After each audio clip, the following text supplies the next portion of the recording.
It's not there. It is. What? It's like chicken, right? You say the most outrageous thing before the blue line reaches the. Yeah, but you don't actually know when it starts broadcasting. All right, we are actually live in New Zealand and Norway. Well, shall we say our again? Whakataka te hau, ki te uru, whakataka te hau, ki te tonga, kia mā, kia ki usa, kia mā, tana ki tai, e hia, kia mā, te hatakura, e tio, e oka, e hauhu, e mauri ora. Yeah, tēnā koutou katoa, welcome everybody. I don't think there's nobody else here, so I won't go through with the welcome, but yeah, welcome everybody to the community board meeting. Just to remind you that we will first consider the 26-27 Strengthening Communities Fund applications and community board projects, and that public participation will starting at about 4 p.m. and there'll be a scheduled adjournment to take place either after the funding reports, after public participation. As usual, with the way with the strengthening communities and funding, we all care about our particular community groups. But our job is to find some kind of fair synthesis. So the way that we disagree is important.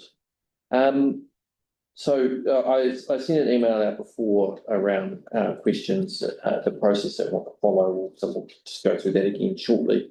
But firstly, do we have any apologies? I only have Yanni is here via AV link. Any other apologies?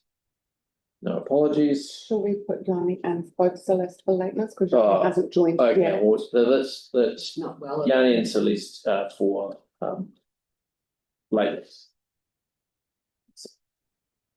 Someone like to move the apology? Moved by Greg, seconded by Kim. All those in favour say aye. Aye. Against carried. Now, declarations of interest. I know that there'll be, so for me, I'm not a financial member. So my injury of the Premier Creek Judo Club, but if that did come to a vote, I wouldn't vote in that. It's a conflict of interest. Any other conflicts? Greg? Martin Sawcrest and the Pegasus Community Watch. So you're just going to not vote? Yep. Property again. No, I don't think we do it, But he does. yes. What was your one, sorry? On my one was Judo Club Premier Creek. Kelly? Brewer Pegasus Community Watch. And Actors. Actors is the board appointee. Oh, that one. Yeah, we're pointing. I mean, the board appointee one is one that's not, I think it's important to note. I don't think that it disqualifies you from voting as a board appointee personally, but I think it should be noted. Sorry, North Beach Residents Association, SSRA. North Beach Residents Association, SSRA. Alex? Eastern Sport under the manager well, and I think the application relates to those like wages. So you withdraw from that. You won't vote?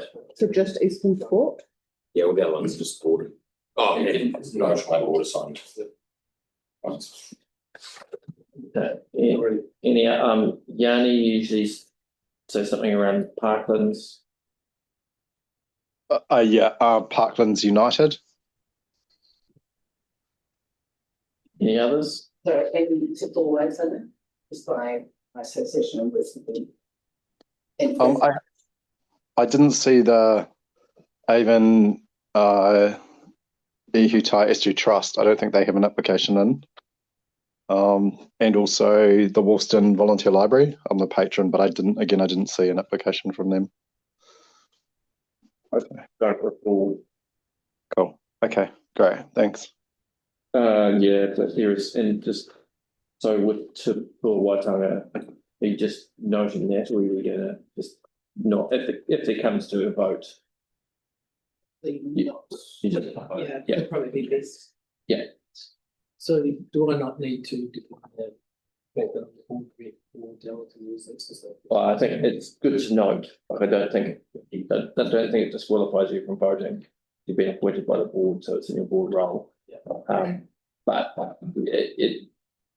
it's to your judgment. It's not a financial one. It's not really one where there's a perception issue because you are a team. But there could be instances where you do have the genuine conflict where you have to sit on those two bodies that you would have to weigh up. So, So if I decide to try and quadruple the amount of votes I get, that might be a problem. yeah, I would question your judgment. though. Yeah, no, fair enough. Yeah. We're not doing it. All right, anything else? All right, those have been noted. Thank you very much. So we'll move to the confirmation of the previous minutes. So that's the 6th of July, 2026. Anyone want to move that? Moved by Greg, seconded by Jackie. All those in favour say aye. Aye. Against, carried. All right, so now we're going to move to first the SF and then the discretionary response fund. So in terms of the process, I'll after I've spoken around process, I'll get Chris to say anything that he wants to say, and then we'll take questions around process, anything like that, just to clear that we're on the same page, and then we'll move to flagging any that people have any questions about, anything like that, and then there'll be questions for staff. And then any discussion needs to be had, and we'll pass the ones we agree on. If we don't, and if there's any disagreement, we can save those to the end. So question around the process? Yeah, I just want to clarify this, what we're going to provide is a change since we got sent it previously. Agreed. So the only thing that's changed is at the bottom on, there's, I'll show you here, so bottom 2 have withdrawn their applications. Okay. One of them is reflected and then one more was done like just today. Okay, thank you. Yeah, so they weren't going to be recommended for funding. Okay. Yeah, so one of those, I think, Yanni had questions about, so that was a new beginning, so they pulled their funding application, Yanni. All right, so any questions around process? Does it make sense? So if there's no questions, what we'll do now is just see if it's any. So it's just a question. It doesn't. If you're asking a question, it doesn't mean that you're wanting to change the decision. It might be something that has arisen. But remember that we've had ample opportunity to ask any questions. So it would have to be. Yeah, I'd suggest it should be pretty important if it's not something that's already been raised, but that doesn't mean you can't raise it, but just remember that you might not be able to get the information. So what we'll do now is all you're saying is the name of the organisation on the application. Don't need to give any details, and then we'll come back around. So We can just flag them as we scroll. yeah, so we'll work through one by one, and I'll just say the name and just chuck your hand up if you have anything. Right. I've just got a general question. Yeah. To start, on some of the applications, they had, funding pending. I was just wondering whether any of the organisations, since the date of the application to now, whether they're actually before the review of any of those pending funds received. Is that something we do, or We don't. this is not? I'm still looking at this now, so. If we've heard of anything, so I mean, if you've got any in particular that you want to ask about, then the team will be able to answer that. Because obviously they're talking with the groups, all the time. So if there's any in particular you wanted to know about. Okay. Just Celeste, for your benefit. Yeah. So what we're doing now is we're going to read through the names of the different groups. If you have any, and just say yes if you have any questions that you want to ask, and then we'll come back to the list. What we're trying to do is just isolate all get rid of all the ones that we don't have questions about and see how much, we'll see how much time we have. And then, I mean, I sent it out by email to the process. I don't actually have any, is it TUS, but I do have a question about a group that missed out on funding that I might put up to the end, if that's okay. If there, are they on the list? No, because they didn't get put forward because they missed out, so it's just. So, well, we can't deal with that then. It's a DRF one, it's just to understand what the process is while we're here. So in terms of applications for DRF, I don't think we need to talk about it at this meeting. We can talk to staff after the meeting. Just bear in mind that we have a lot, and if this is a DRF application, then that we can deal with that then. So they would need to apply, so it's just been more to get an update. I emailed this through as part of this stuff, but I'll save that to the end, because I haven't got anything else currently. Is it Queen's? Yes. Oh, yeah. Millie's working with Queen's Park on that, so they'll work with the DRF. To her in the agenda. Yeah. Right, so we'll go through, so just to check, does everyone have no questions? Because if everyone has no questions, we don't need to go through the list. I've got questions. Does anyone have questions of any of the applications? You're up early. Discussion about it. I don't know that it was.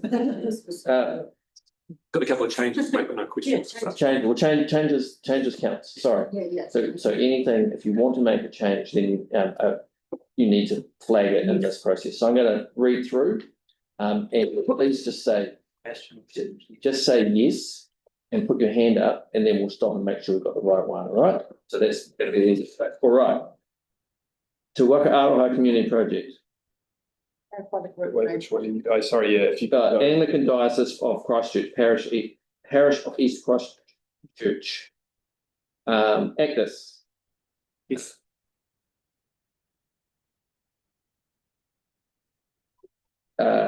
Bromley Community Association. Crossroads Youth with a Future. Eastern Community Sport and Rec. He Wakatapu. Kawai Rangatahi. New Brighton Community Gardens. Yes. Smith Street Community Farm Trust. Yes. Social Service Council of the Diocese of Christchurch. Tamai Sports Incorporated. Youth Alive Trust. Yes. A-Town Boxing. Yes. All Saints Burwood. Anglican Diocese of Christchurch Parish of Linwood, Aranui Bike Fix Up. Yes. Burwood Community Church. Burwood Community Garden. Burwood Daycare Centre for the Elderly. Burwood East Residents Association. Burwood Pegasus Community Watch. Christchurch Marketing Club. Christchurch School of Gymnastics. Yes. Climate Action Campus. Christchurch Methodist Mission. Compassion Trust. Darlington Community Garden. Darlington Residents Association. Dragon. Eastside Paddlers. Edgeware Croquet Club. Epic Sports Project. Graham Dingle Foundation. Yes. Greater New Brighton Charitable Trust. It Takes a Village. Kayaking Preservation Group. La Vida.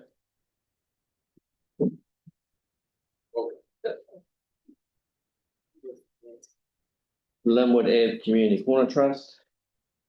Marston Hall Trust. New Brighton Bowling Club. New Brighton Netball Club. New Brighton Olympic Athletic Club. New Brighton Project. New Brighton Residents Association. New Brighton Rugby Football Club. New Brighton Silver Band. North Beach Residents Association. North Beach Tennis Club. Auto Towing Sports. Parklands Toy Library. Parklands United Sports Club. PIPS. Play Preservation Trust. Predator Free. Premier Equip. QE2 Swim Club. Rafiti PTA. Richmond Cares. Senior Net New Brighton. Shirley Rugby Club. Shirley Toy Library. South City Youth Trust.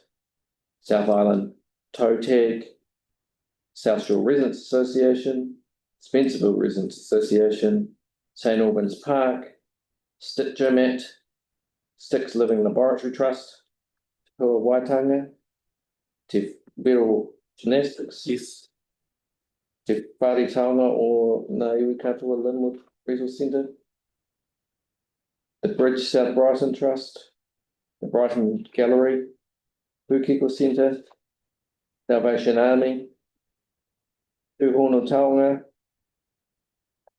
Waimari Beach Golf Club, Waimari Beach Residents Association. Yep. Is that it? No. Then there is Woolston Boxing, New Brighton District Museum. No. Kimahia Early Learning Trust. I think Yanni had questions about that. Presbyterians Support Upper South Island. So this has been withdrawn, the Aranui Wainoni Childcare. Cambridge Blue and New Beginnings has also been withdrawn. All right, so Ignore my last one, which was Waimari. ignore Waimari. Ignore them. All that. Yeah. Sorry, can I just? That one? Yeah, I was surprised that you didn't edit that in. The one I request. Actually, no, I'll add my sorry. Oh, Sorry, my bad. okay, Yeah. you can't double Yeah, cane. I'm not following the news by now, but. The RA, right? We already forgot about. Yeah. Oh, Alex is- Okay, here we go. All right, so we don't have that many. We'll work through. So now we want, if there's questions, we'll take questions, and then we can talk about, discuss changes. So let's invite staff to join us at the end of the table for any questions about any of the applications. So we'll just take them in order. So the first one is Acres. Yeah, so my question on that one, previously we were funded for multi-year, for 3 years at a time. So I raised this at the Geneset meeting. Chris, do you want to explain it? So, normally this year, the first year of the term, you would have multi-year recommendations. All of the governance teams, I'm pretty sure the Metro team as well, we've been given the direction not to do multi-years this year. That's just around the, I guess, uncertainty with rates capping. And what we want to avoid is,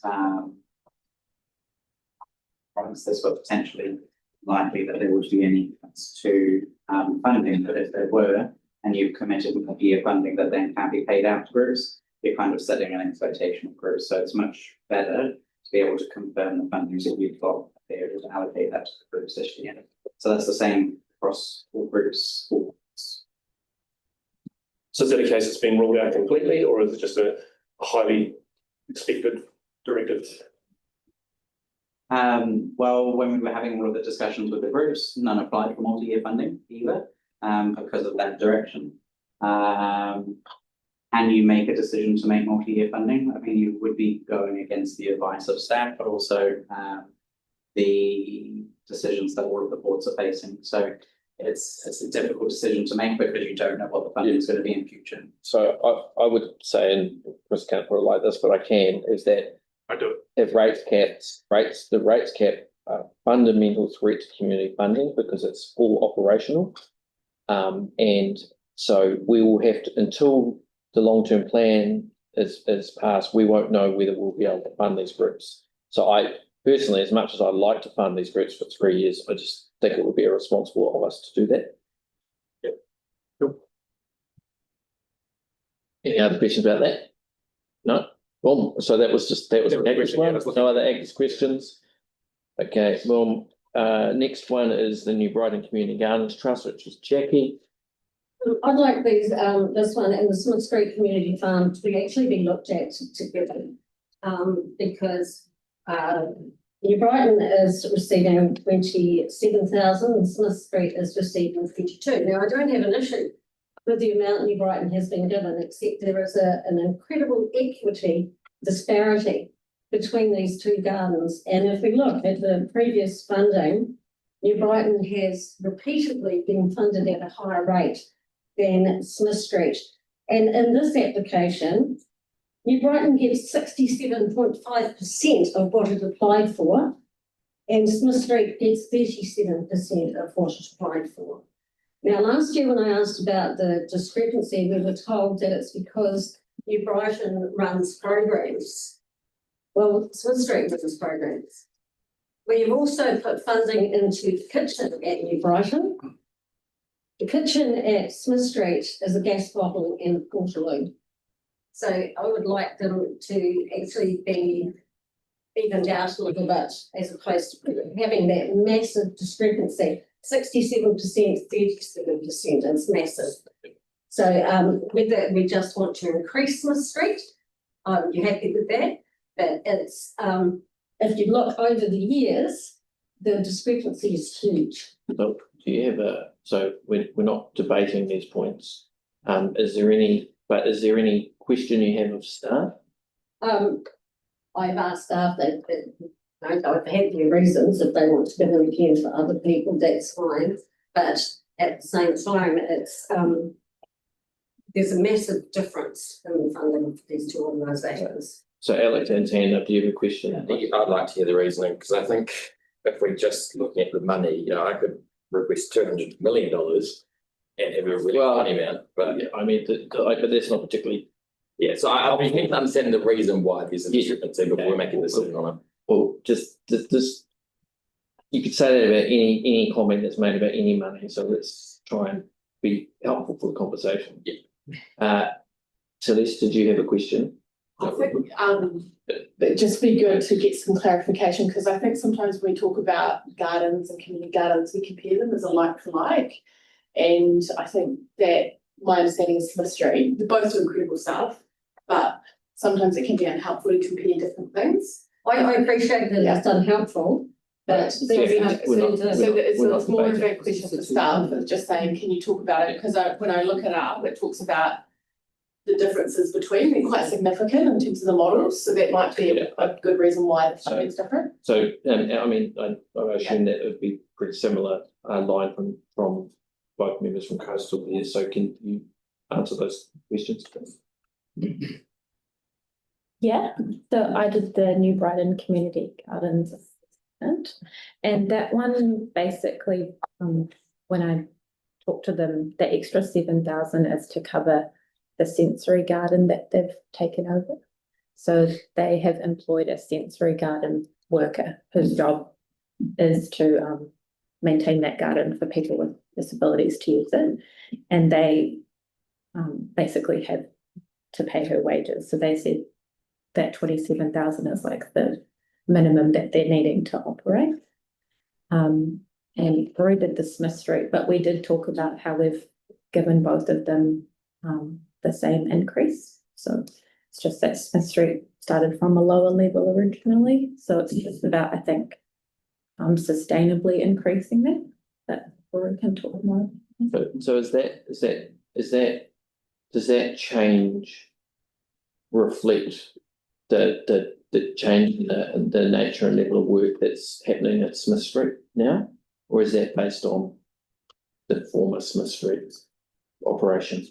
Yeah, so Smith Street, as I've said to Jackie, previously they have applied in a different tact to what they've done now. So there's obviously different change in operations there, as people are aware. So they have come in differently. So some of those smaller funding amounts are a result of the amount that they apply for. If a group applies for 5,000, we can't fund them more than what they've asked for. So part of that is due to that's what they've asked for. We can't recommend more than that.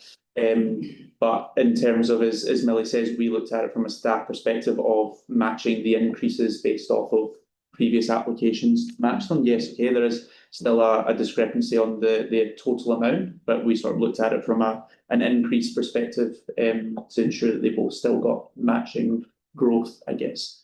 But yeah, that's the way we looked at it in our assessment. I looked at it last year and it's like matching growth, but the growth at Smith Street has been absolutely phenomenal. They have more staff, they have special projects as well. Yeah, I think Perhaps from my perspective, if I could just ask that if members are wanting to increase their project, we don't use a comparison to other projects, we focus on the merits of the project itself. But that- Because otherwise we're not. Alex? but we're not having a debate at the moment, so we need to ask questions to get information. And then we can have a debate. The problem is that it is a zero-sum game. And so we have to take money from one to another, and this is why we get staff who spend hours and hours and hours to do this. So when we are judging, we have to do this. It's important how we do it. But if we're going to change the staff recommendation, we need reasons for that. And so we need to evaluate. So that's the difficulty. But what I don't want is every time to have an argument about it. We can come to a discussion, but what I think is better, what we'll do is that we ask questions about applications, and then we will come to amounts of changes so that we can have the debate about the changes we want to make separately from the questions, because otherwise this is what will happen for each item, and I don't think that's going to be very helpful. I have a question. So is that a question of staff? It's a question of staff. Yeah. Can the staff please advise the board as to what has changed in the last 12 months, what new projects are running at Smith Street, where they are supplying food from Smith Street that they weren't supplying it before, the number of volunteers that are now at Smith Street, whether or not they have their lunch supplied, whether they are or not they have new programs that have started in community groups. Well, this is what you asked for, Alex. Yeah, that's again unhelpful. I don't know. You just Point of order, are we in standing orders? Yes. Point of order. It was. That's such a pointed question. It's putting a debate in the form of a question. But your argument is saying We're not why? I'm telling you why. Jackie has asked a question. Jackie's asked a question. You don't need to interrupt the asking a question if you don't like the question. It's still a question. I'm ruling it in order. I would ask to refrain from pulling silly faces because it's very unhelpful. My apologies. So question, and then we can come to your question. So I think I'll chip in really quickly then. So I think, yes, we are aware of all the good work that they've been doing, and I think you've highlighted a lot of the growth and the change that the organisations have gone through. As the team have said, we've tried to increase, recognising that different groups do, different things, even though a garden and a garden, they are quite different. When we did our collaboration, we did look at the increases and try and sort of give similar levels of increases. The other thing that we did as part of the collaboration was try and focus those increases on your priority ones. So talking except on the garden, the majority of the increases that you'll see across the board focus on those groups as well. Just to cover one of your other questions from earlier, one of the things that we don't necessarily look at is the amount that they request. Part of it is that, but looking at a group, say New Brighton Gardens, that requests one amount and Smith Street another, that factors in a little bit, but we don't rank them percentage wise, if that makes sense. So of course, we'd love to give all groups more money, but we kind of base it across those. So we recognise that Smith Street are doing more work than they were, which is why there's a huge increase in previous years. We got the same increase as, if it was a percentage increase that was equivalent, the percentage increase in output is phenomenally different. And I think part of this will come into your discussion as a board as to what you want to accept, but I think Millie also commented that New Brighton Gardens have taken on more work as well. And so has Smith Street, like phenomenally more work. I just don't see that it is fair to recognise that one place has taken on a lot more work when we're not recognising that another place has taken on more work and still taking on more work. And one place has a kitchen and one place has a pool below with a paste bottle. And I know that doesn't count for anything, but it's, you know, one place is getting considerably more than the other. And it's not, I don't want to reduce New Brighton Garden. I just want Smith Street to get an equivalent. So rather than I think It's not about. go round and back, round in circles. I think Jackie, you made your questions clear, your concerns clear and asked in terms of information. I don't think we're going to get any more from that line. We'll come to debate when we come back to it. So unless there's any questions that are designed to elicit information and not to debate, we'll move on. Process question. Yes. So when we're debating, is that when we're talking about what we're going to swap for? Yeah, so we'll come back to amounts if we want to change. It's been flagged that Jackie would like to do what you'd like to do. We know that, we've answered it. There's no more questions of fact that we need to. Is this a question of? It's just a question around the process. In terms of like substitutions, if you're looking to increase, you have to do a reduction somewhere. Yes. Are we doing that within the wards or across the wards? Just so I understand from a process point of view. It's while it's preferable, I would say there's no hard and fast rule that says so. It's preferable within the wards. Yeah. And you know, in this case, but also when you have two things that are doing ostensibly the same kinds of thing, then that's a logical place to do it. Logical thing to do. It's not. So I don't think there's no rule. But obviously, if we're all kind of rating each other's wards, it's not going to be particularly helpful. I just would be a bit nervous if we'd like to. It just ends up being, we end up kind of running fun groups, and I don't want us to get into a situation where some groups are saying they're not doing a good job, therefore we should cut their funding and give it to another group. Well, I would be careful how we approach that. I would advise members not to do it that way. So if we did it within our own wards, it might force us to see where there can be some changes, and that might be a more helpful approach, but that would just be a suggestion. Yeah, well, I think in general that would be advisable. All right, so any more? So we don't have any more questions of staff about this particular one? Okay, so we will come back to yeah, and is this a question of staff about in terms of why they made the recommendation? Yeah, it was just a kind of a high level question based on the questions that have been asked around if we wanted to find alternative funding or substitutions and additions. So there's only the options are to reduce another group's funding to get funding, or potentially. Yeah, but that's pretty much the option. So yeah. What do you mean?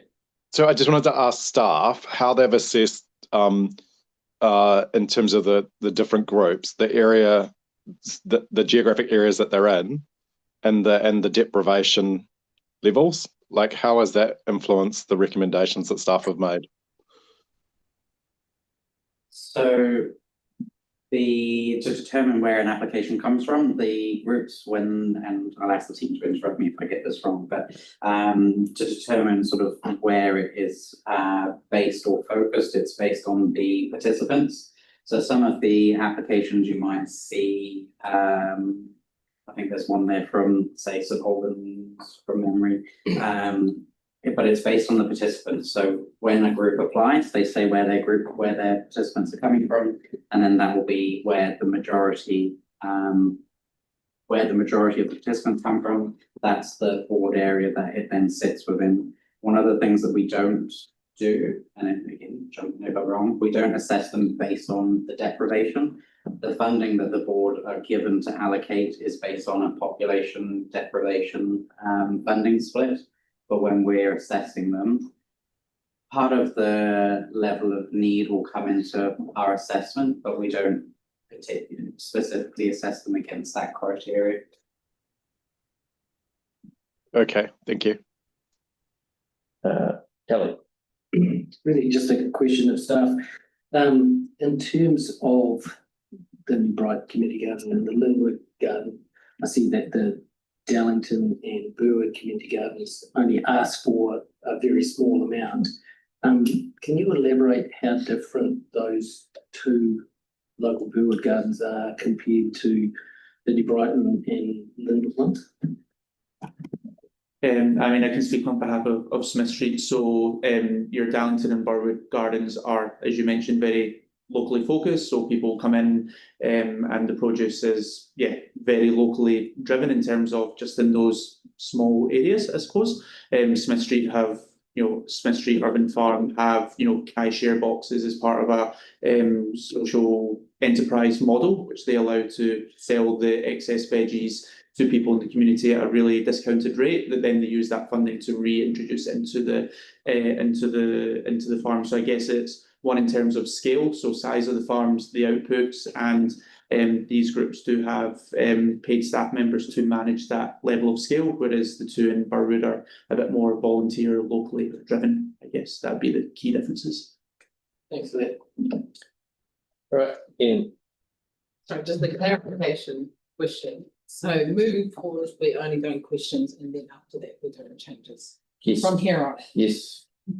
Yes. So we'll do questions and then we will talk about changes so that we can get we can have the same facts. All right, so now I'm going to move to the Youth Alive Trust. Questions? No question, just a change in. Okay. All right, yeah, you can flag that you want to make a change, but so that I'm coming back to it. A-Town Boxing. Same thing. A-Town Boxing. Aranui Bike. Same thing. Christchurch School of Gymnastics. Yep. With the Gym for All program, do you know the quantity of or the numbers of attendance for that per term?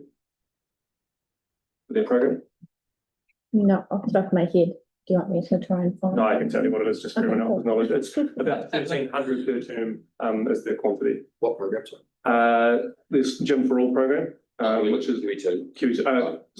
Christchurch School of Gymnastics. Oh, yeah. That'll make sense when it comes to the next one. Yeah. Cool.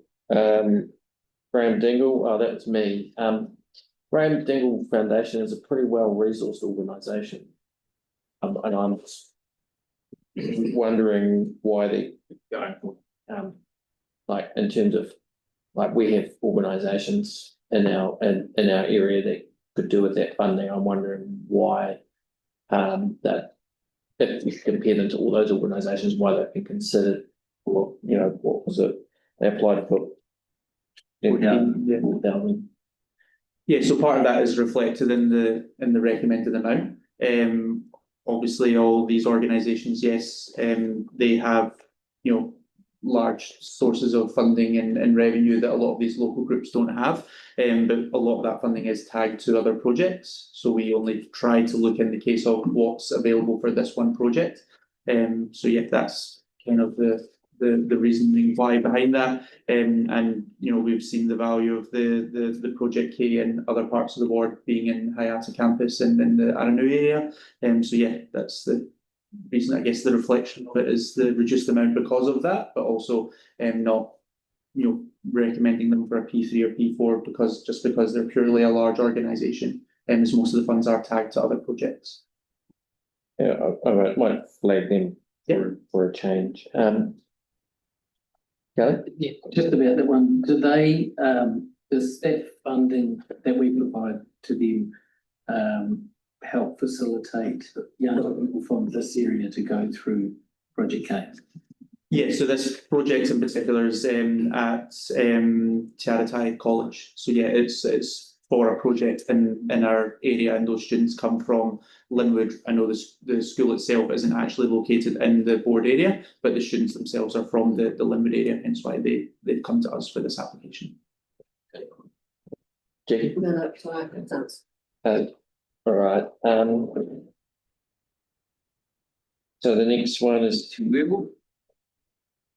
Yep, so the other half of one just clarifying that there's was 150 to 180 people attending their programs. It's the membership. Membership. Yeah, so they'll be doing, some of those will be doing multiple, that's how you might count that. Yeah, but yes, it is a facility. And I think that's what I actually had a meeting today to talk about that gym, because their recreational programs have reduced and they're actually looking at bringing some of those recreational programs back online to support them. So it's acknowledge that it's something that has dropped off. And there's a true need for an artistic gymnastics coach for that as a recreational program, because usually it's not necessarily a qualified artistic gymnastics coach required for that. Yeah, different skills required, perhaps. Yeah. Right, so is it change? No change? Change, yeah. Okay.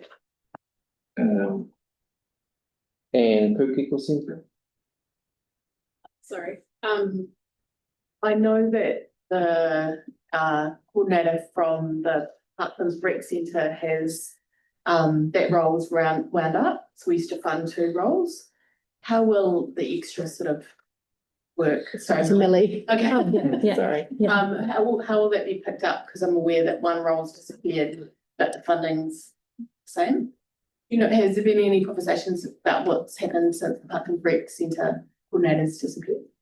No. What organisation would that be? So they run the PUSC, the Parklands United Sports Club. Yeah, but there was somebody that ran all the things out of the community hall versus the Eco Centre, so the 2 different spaces. Right. You hadn't heard anything about that? No, I'm not sure. Okay. But they've still applied for the role in here, so. To cover both places? There's 2 separate applications. Oh, there's the Parklands United.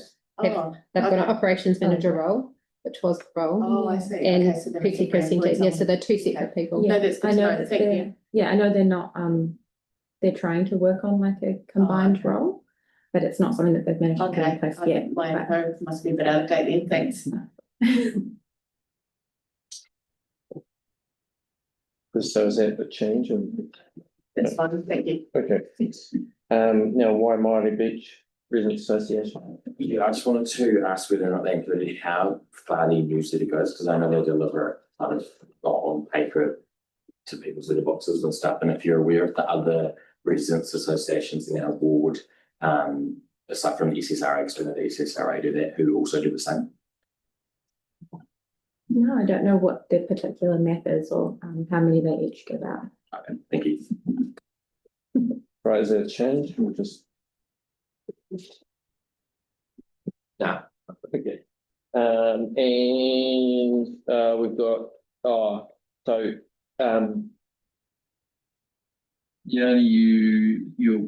what about, you were interested in the Kimahia Early Learning Centre? Correct. Yeah. So, I mean, I was keen to try and find a way to fund it, but I guess just reading the staff response, would it be better to go through discretionary rather than through strengthening communities? It would be, yes, I think that's the short answer. It might not qualify. We generally try not to encourage people who are declined at SCF to carry on to DERA. Otherwise, you would have all of these groups return in your DERA to try again. And we generally don't fund schools. My understanding is we have funded early learning centres in the past. So do we have a policy now that we won't fund early learning centres, or?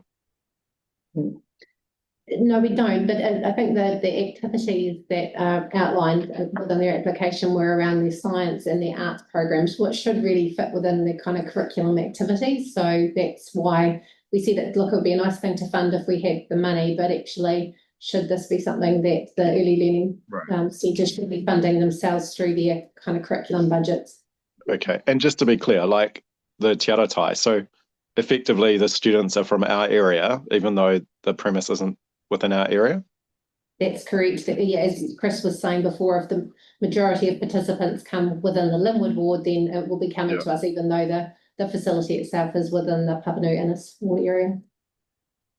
Cool. Okay. And do we speak to the other community board about possibly changing the boundaries, recognising that we're funding groups in their area where the most of the people are from our area? No, that would be something you'd do as part of the representation review. It's not a board level discussion. Okay, cool. Thanks. All right, so that means we've got questions. So what we'll do, and I'm going to save I might save the gardens for the so that we can I can work out, because the other that's been discussed quite a bit already. But I have wondered about, because it's me trying to kind of solve this challenge, is that I do think Graham Dingle Foundation is a very well resourced organisation. If we could halve the amount of money that we give to them and move that to the Smith Street Garden, and whether other members might be open to that as an idea. I know that you would. What about, and I know, but do we have any comments from any other members about that? I'd be open to that, because I think that, it's Linwood, we're close enough, at least a bit. I just had a question. Yeah. For staff, now that you use that. Yeah. Do we think that if they didn't get that $2,000 of funding, they'd still be able to start? Right. I couldn't comment on that, sorry. Okay, so what I'm doing then is flagging, reducing Graham Dingle to 2,000 and increasing Smith Street to 24,000. Which would get it in Kui. Again, I want to refrain from trying to get it in Kui when we've been told that the work that they do is different, because otherwise it sets a precedent that every year from now they're the same. Well, I don't think they're doing. It doesn't set a precedent. Are we coming back to this one? Yeah, we'll come. No, that's what I'm. Against that. No, no. Do not. We're not debating it. That was what, in principle, there's no disagreement with the transfer. Whether we should transfer that money to that, we'll come to that, because otherwise let's not get caught up in it. Right. So I'm going to go. So Christchurch School of Gymnastics and Te Wero, you wanted to swap some money there, did you? Yeah, so changing between the two, just purely based on the numbers that they work with 1,300 a term compared to around 180. There's quite a large number that Christchurch School of Gymnastics is working with. So for me, I felt changing the amount going to Te Wero to being 500 rather than 2,000, and then up to 3,500 for Christchurch School of Gymnastics. So the question I have around that then is whether they serve quite different demographics, whether it's a higher need demographic or not, Te Wero, or is it like broadly the same kind of? Difficult that we don't. Thank you. We don't get that type of information within the application form, to be honest, for me to be able to give you an opinion on that one. Can I provide a little bit of extra information as well? Sure. A little bit of context. At the moment, we've got a dairy that has come in from Dodo for 3 months of their rent. So that's come into the dairy, and we've told them I won't be able to come until the September meeting. But I wanted to let you know about that, because they're saying that they've put in a number of applications for rent to support the club. That's $5,000 a month, so it's a reasonable amount of rent. Although it's not classed as a commercial facility, it's quite a significant amount of money. And they've had a number of applications declined recently for that rent cost. So they're coming in with an application for $15,000 towards that rent. So I think that's just providing a little bit more context around the situation that the gym find themselves in. And as I said, I was at a meeting earlier today about this particular application, so I'll be doing that assessment next week for the September meeting. So I think they're finding themselves in quite a difficult and challenging financial situation, and they're needing to look at how they can support their gym moving forward. And that's why I was mentioning about the recreational programs. Are they, it doesn't sound like they're sustainable without the support then. think it could be challenging, but yeah, that's your decision. Yeah. Yeah. So, as you said before, we generally don't fund through both avenues, or if someone's declined through one, so how does that sit if we're looking at $2,000 here and potentially $15,000 for the next one? Well, they haven't applied for the rent within this application. They've applied specifically for the wages for the artistic director.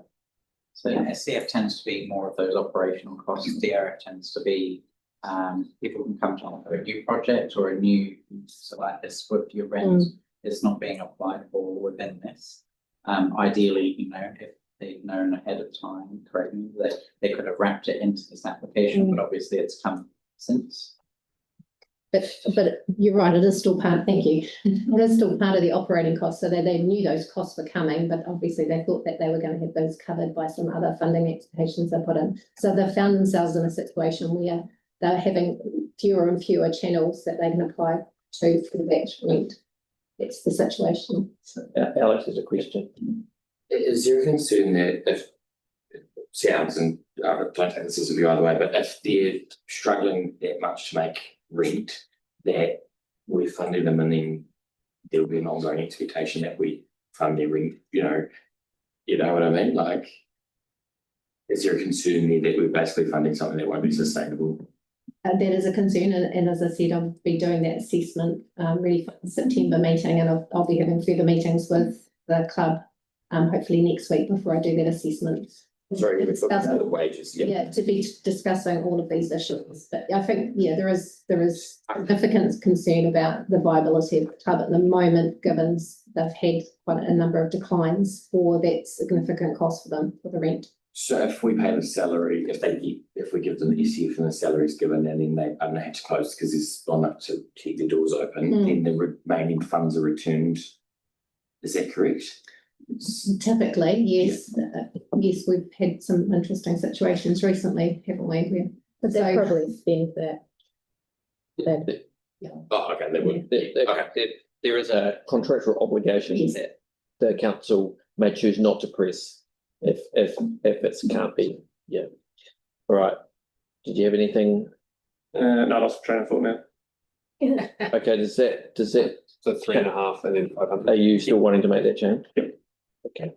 So now, I don't know. Bike picks up.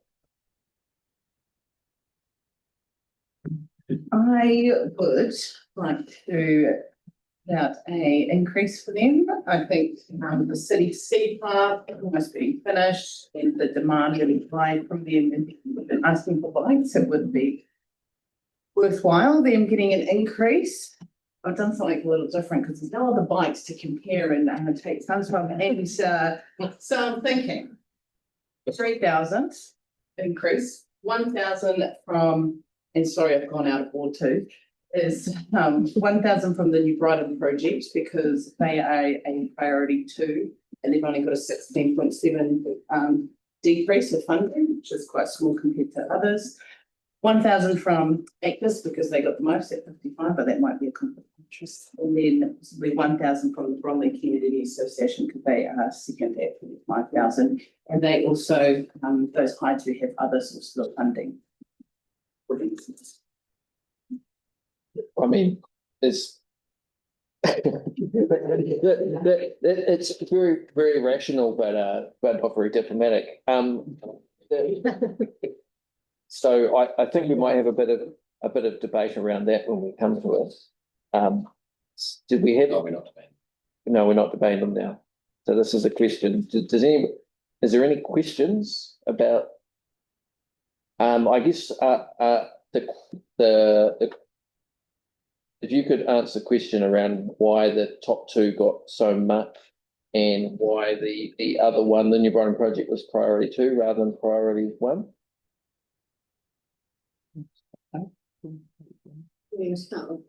Did you mention Actors? Sorry, I must have missed that. So it was 1,000 from Actors. 1,000 from Actors, was it? Yeah. So Okay. Agnes and Bromley have been funded a lot. Yeah, So the question is, why so much? okay. Yeah, sure. You go with that, you go with that. And then the next question is why New Brighton project is priority 2 rather than priority 1? Yeah, okay, so. It doesn't, you don't have to give us this, don't need to be long answers because we're broadly familiar. Thank you, yeah. It was, as you'll see, Actors got the 40,000 for the last 3 years. That was part of the multi-year funding. And I suppose within that timeframe, we've seen costs increase, because of inflation. So that was raising it up to 55 was actually just recognising that they've been at that kind of stable rate of 40,000 for the last 3 years and they've got those increasing costs. That was why there was the increase there. And then in Bromley, in that case, one, there's very few organisations that are in that area. So Bromley do tend to cover a huge amount from programmes, events, and they act as basically the de facto residents association for the area. So it just reflects their pure scope of work that they do for that community. And you can probably say the same for Actors as well, Actors in that one. And we really want to focus on those key ones and give them when we have a collaboration, focus on them to give them. So we've got other questions. So question from Celeste and then Alex, and then we'll come back to you. I'm reasonably familiar with this group. They do great work. But can you comment on the other sources of funding, like Sustainability Fund, and they get in-kind support from the church as well? So in terms of their need, if in future we needed to increase their funding, which I've done previously through council, we can do it through other channels like Sustainability Fund. So that's probably more of a comment than a question, but can you just comment on their other sources of funding? Yeah, and we actually did increase them from 9,000 previously up to the 11,000. So they actually have had an increase since the previous funding. They, in terms of like the number of people that they work with, it's quite intensive and small numbers, it's not large numbers, but actually they're, building in those skills for young people through the weekly bike fixes and then also for the bike sessions that they do. So it is more that kind of intensive kind of mentoring, skill development, etc. And in relation to your questions around other funding, yes, they do need to look at funding. I've had that conversation with the group and specifically talking about the Tū Manawa funding. One of the challenges for them is that they are umbrellaed, as you'll see there. So that may be a bit of a challenge for them with some other funders because of the umbrella relationship. So whether they want to look to the future is actually to develop and an incorporated society. So do you have a record of the metro funding they get though? Because I'm pretty sure that we give them funding through council as well, which is great, and I always push for an increase. But the bike fix? Yeah, I thought we gave them funding through the Sustainability Fund as well, which is the metro fund. I can have a look, but I don't think it's on here. I couldn't see it on there, but I recall because I feel like with this group I've gotten them an increase through that fund in the past. Okay. So they can potentially go to multiple sources of funding, unlike some groups like the New Brighton Project. Yeah. Others, which will be quite useful because when that comes to us, we can push for funding there as well. Yeah, sure, we'll have a look, see. We can look at that and we'll get back to you. Thank you. Sorry, Alex and then me. I just have a question for this item, but about another thing we haven't discussed yet, but for these purposes, increasing their funding. The Waitai Beach Golf Club, what schools do they go into? Oh, sorry. That's me. Just a second. That doesn't say it on the application. It does. Oh, thank you. Faculty and Parkland. So did you get that? Sorry. Thank you, Kim. I might just come back. It's not done. No, so if there's something else, I could suggest we do that later. When was that one? Well, I'll let you know. But are we flagging it for a change? Not yet. Okay.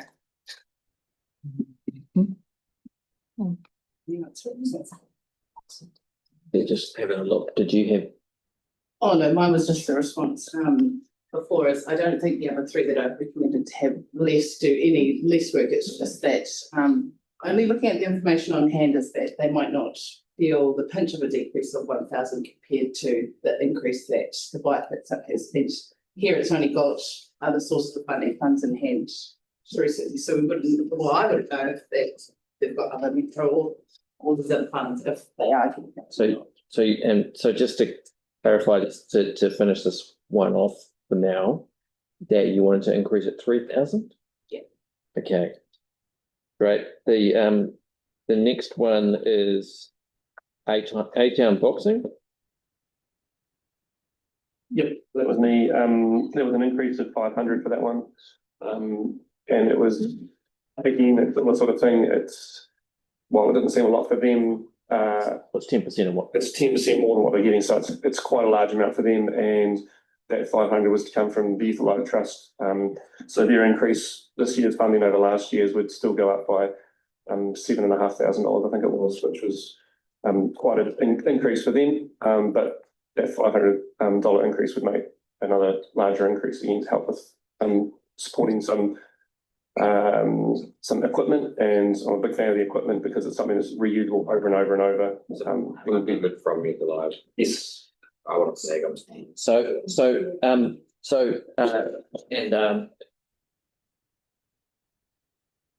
got some good news for you. We have enough money in our carry forwards from the previous year to increase, I believe, all of these by the amount that we've suggested. And we might even have some more that we can put up. I've just been informed of this. What's that? Should have held it back. Well, but the thing is that so my suggestion is that we increase all of these by the amount that we have already suggested, with and with Smith Street, I think if we increase them by that 2,000 and we didn't take any more off. Off Graham Dingle, that would probably be sufficient. yeah, sure. So do you mean just the ones that Yeah, flag? So flag. So what? I'm gonna. So we're talking. Hold on. So what I'm suggesting is that we increase Aranui by 3,000. We increase A-Town by 500. And we increase. We increase Smith Street by 2,000. And how much did you want to increase the gymnastics by? 1,500. By 1,500, which would take us to a grand total of how much? Honestly. Yeah. So this we just solved the problem. And before we got to the. I would just, I guess my frustration is it does kind of reward people that have put in, if we've accepted the staff recommendations, because we don't want to tip the balance for any other group, then we get penalised by not asking the questions. So it does kind of incentivise.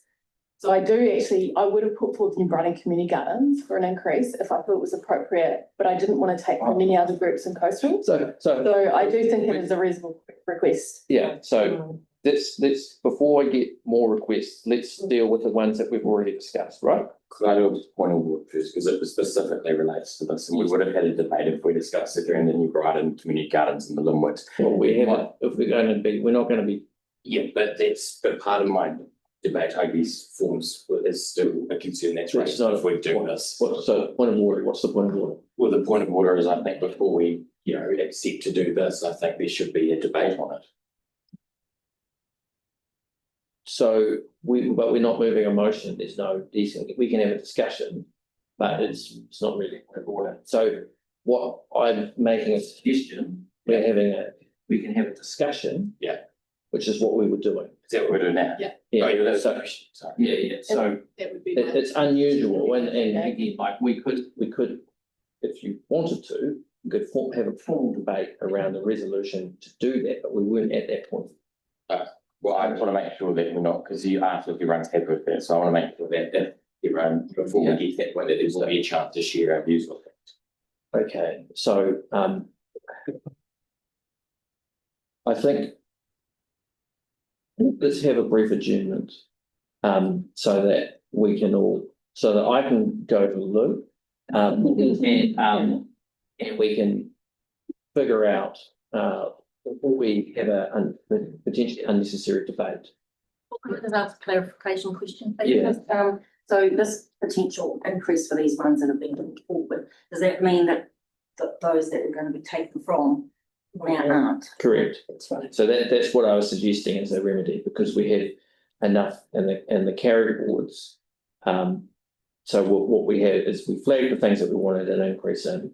And because we do have limited funds, but given what we proposed is fairly minimal, we have enough that we can do that. That doesn't mean that we can't potentially increase some more funding, but we would need to, we still need to fund the other stuff. So just before we go to Lou, it's different what I was going to say. So the carry forwards are listed here already. Was there there's some additional carry forwards? And when did that come to everyone's knowledge? Or just I just got the email from finance. So so with your carry forwards, there's always I can guess I can make a fairly good guess on your carry forward, but what they also do is anything that's underspent in any of your forward projects, so garden awards, all of those things, that all gets lumped back in, but they take longer to figure out after the 30th of June. But I just want to make sure that the carry forwards weren't coming out the one that's already listed, decreasing the area, so it's extra to lots of things. Yeah, thank you. Yeah, so it wasn't a conspiracy to have a frustrating conversation and then some fireworks. It was simply that I just received some news, and you had all been very prudent with what you had recommended, which is good. Let's have an adjournment for 5 minutes, which is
Right, are we on?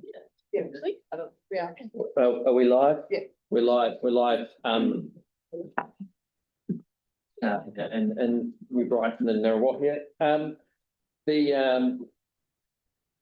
I really did conference in Narrawhia once. It was, so what I think was going to meet everyone's approval was that, so before I think we had basic agreement that we would, and so because of the carry forwards, we will increase the ones that we want to increase and we won't decrease the ones we pay to decrease.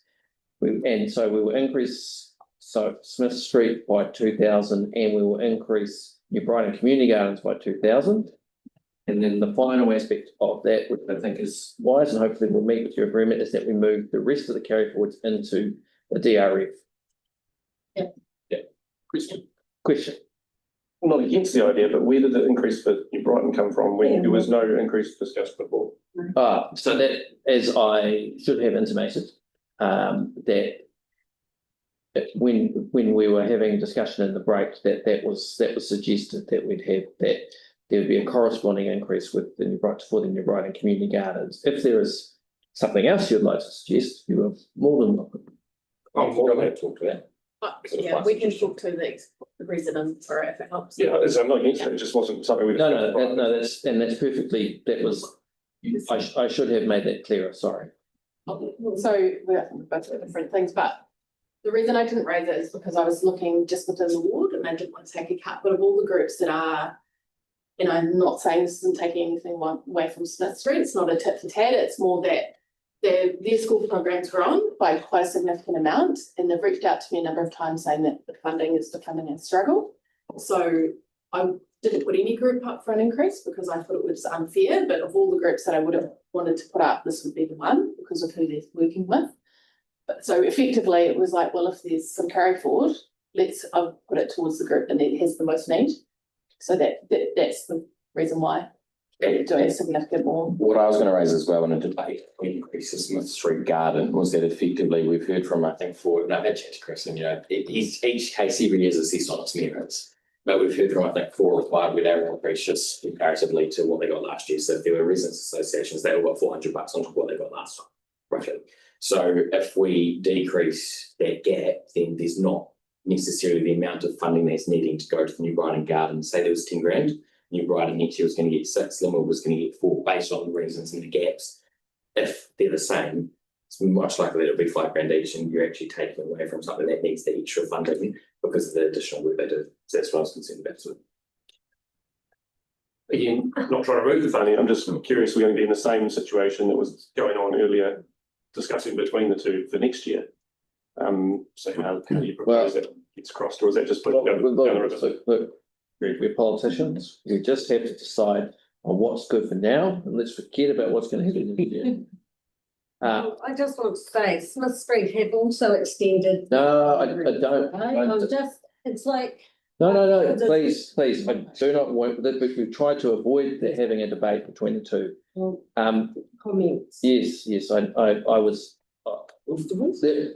no point in having an unnecessary debate, because we're not actually going to be, like, if we don't want to do what the compromise where both sides win, then we can have a debate about that when we get to it. But I don't think that's what he wants. So is there any further discussions around any other of the applications, or are we happy to move the amended staff recommendation as implied by our discussion? Yes. Yeah, okay.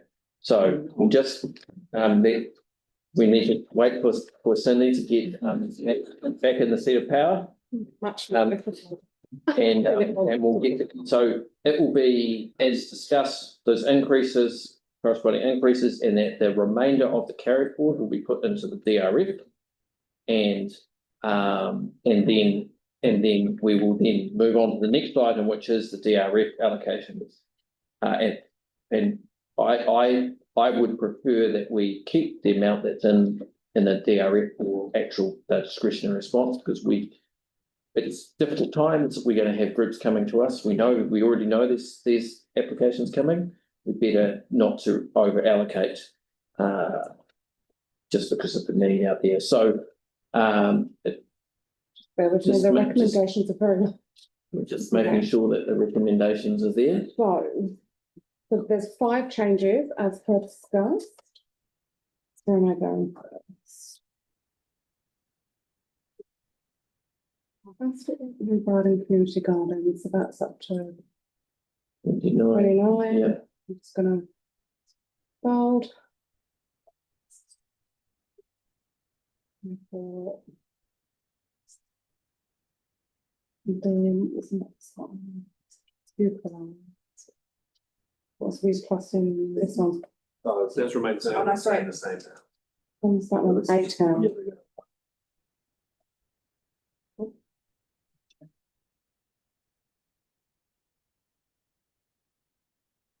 And then the next one is only white bit so.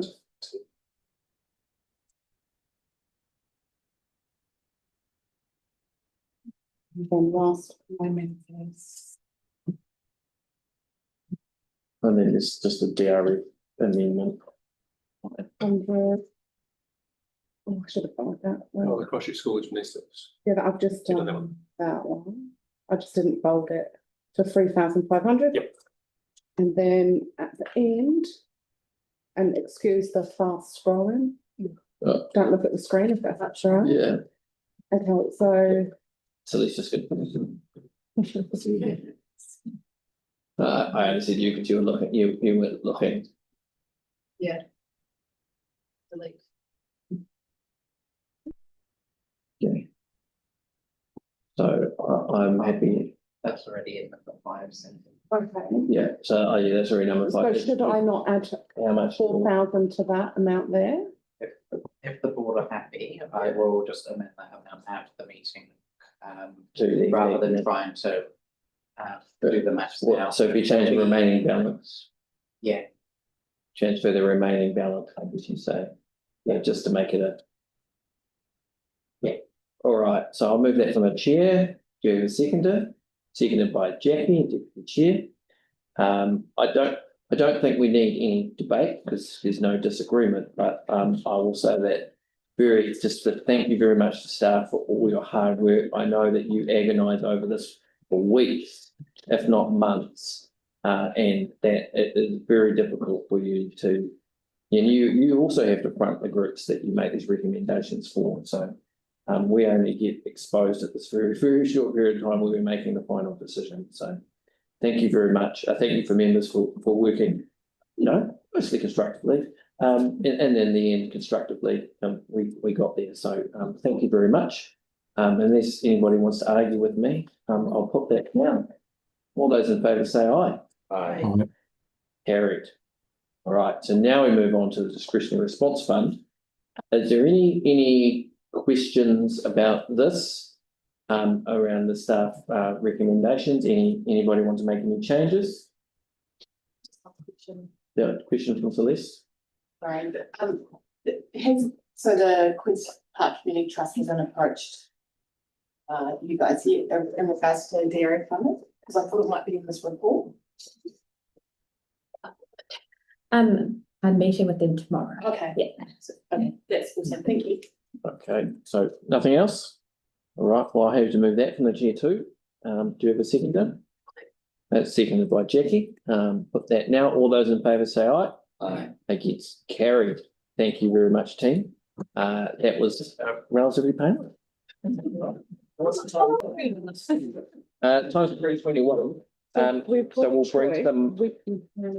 I'll bring. 11 and 12 forward. Yeah, we'll bring items 11 and 12 forward. Yep. Oh, what and the. Can't do that one. Oh, because no, of the no. deputation. Yeah. So we'll do bring items 11, which is the local play space concept plan. So that's Arden, Curzon, Bolero reserves. Hello. Thank you for coming, Bridie. I know that they're not your reports, but so the staff member is sick. So Barbara's sick, fortunately. So I want to ask you to take the report as read. So we'll see if there's any questions from anyone about these. I did raise for one of them where there is so forget which one it is off the top of my head, but one of them that they can't put the playground where you would logically put it because there's underground services. So I asked that they put up a sign at the top to tell people when they're doing the works, because it will look a bit weird. You know, like that thing where you're like, why is this happening? And then the sort of things, comments that you get from Facebook, you're like, oh yeah, I don't know the answer to that. Well, this is one of those things. Yeah. Aside from that, I didn't have any issues with any questions with the reports. We usually have questions about placement of things. Yeah, I think it's great. Yeah. Questions, that drive all the way.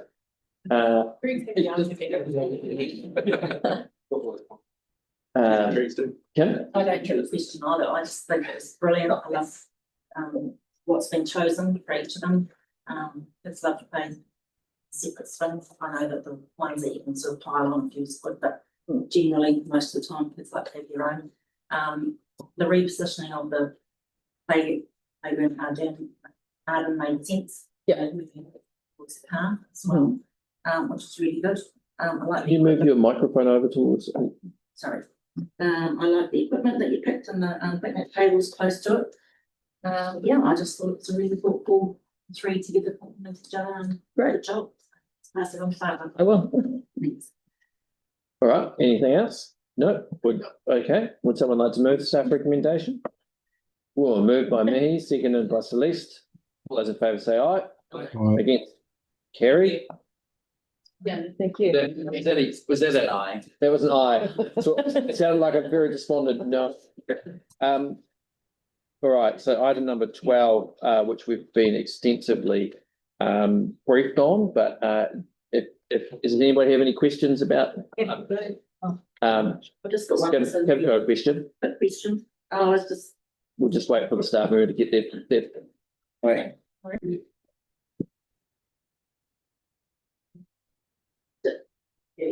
One comment was, thank you very much for including the extra two stakeholders, the business people, as well as parent portal. Really appreciate that. Yep. My question is just the fact that the extra design of the walls, about that last time, will that be coming back to the board later, or is that you've got enough steer from the board to? We've got enough steer from the board. The question was, we were proposing option one with the look that's similar to the hot pools, with the cedar sort of panels.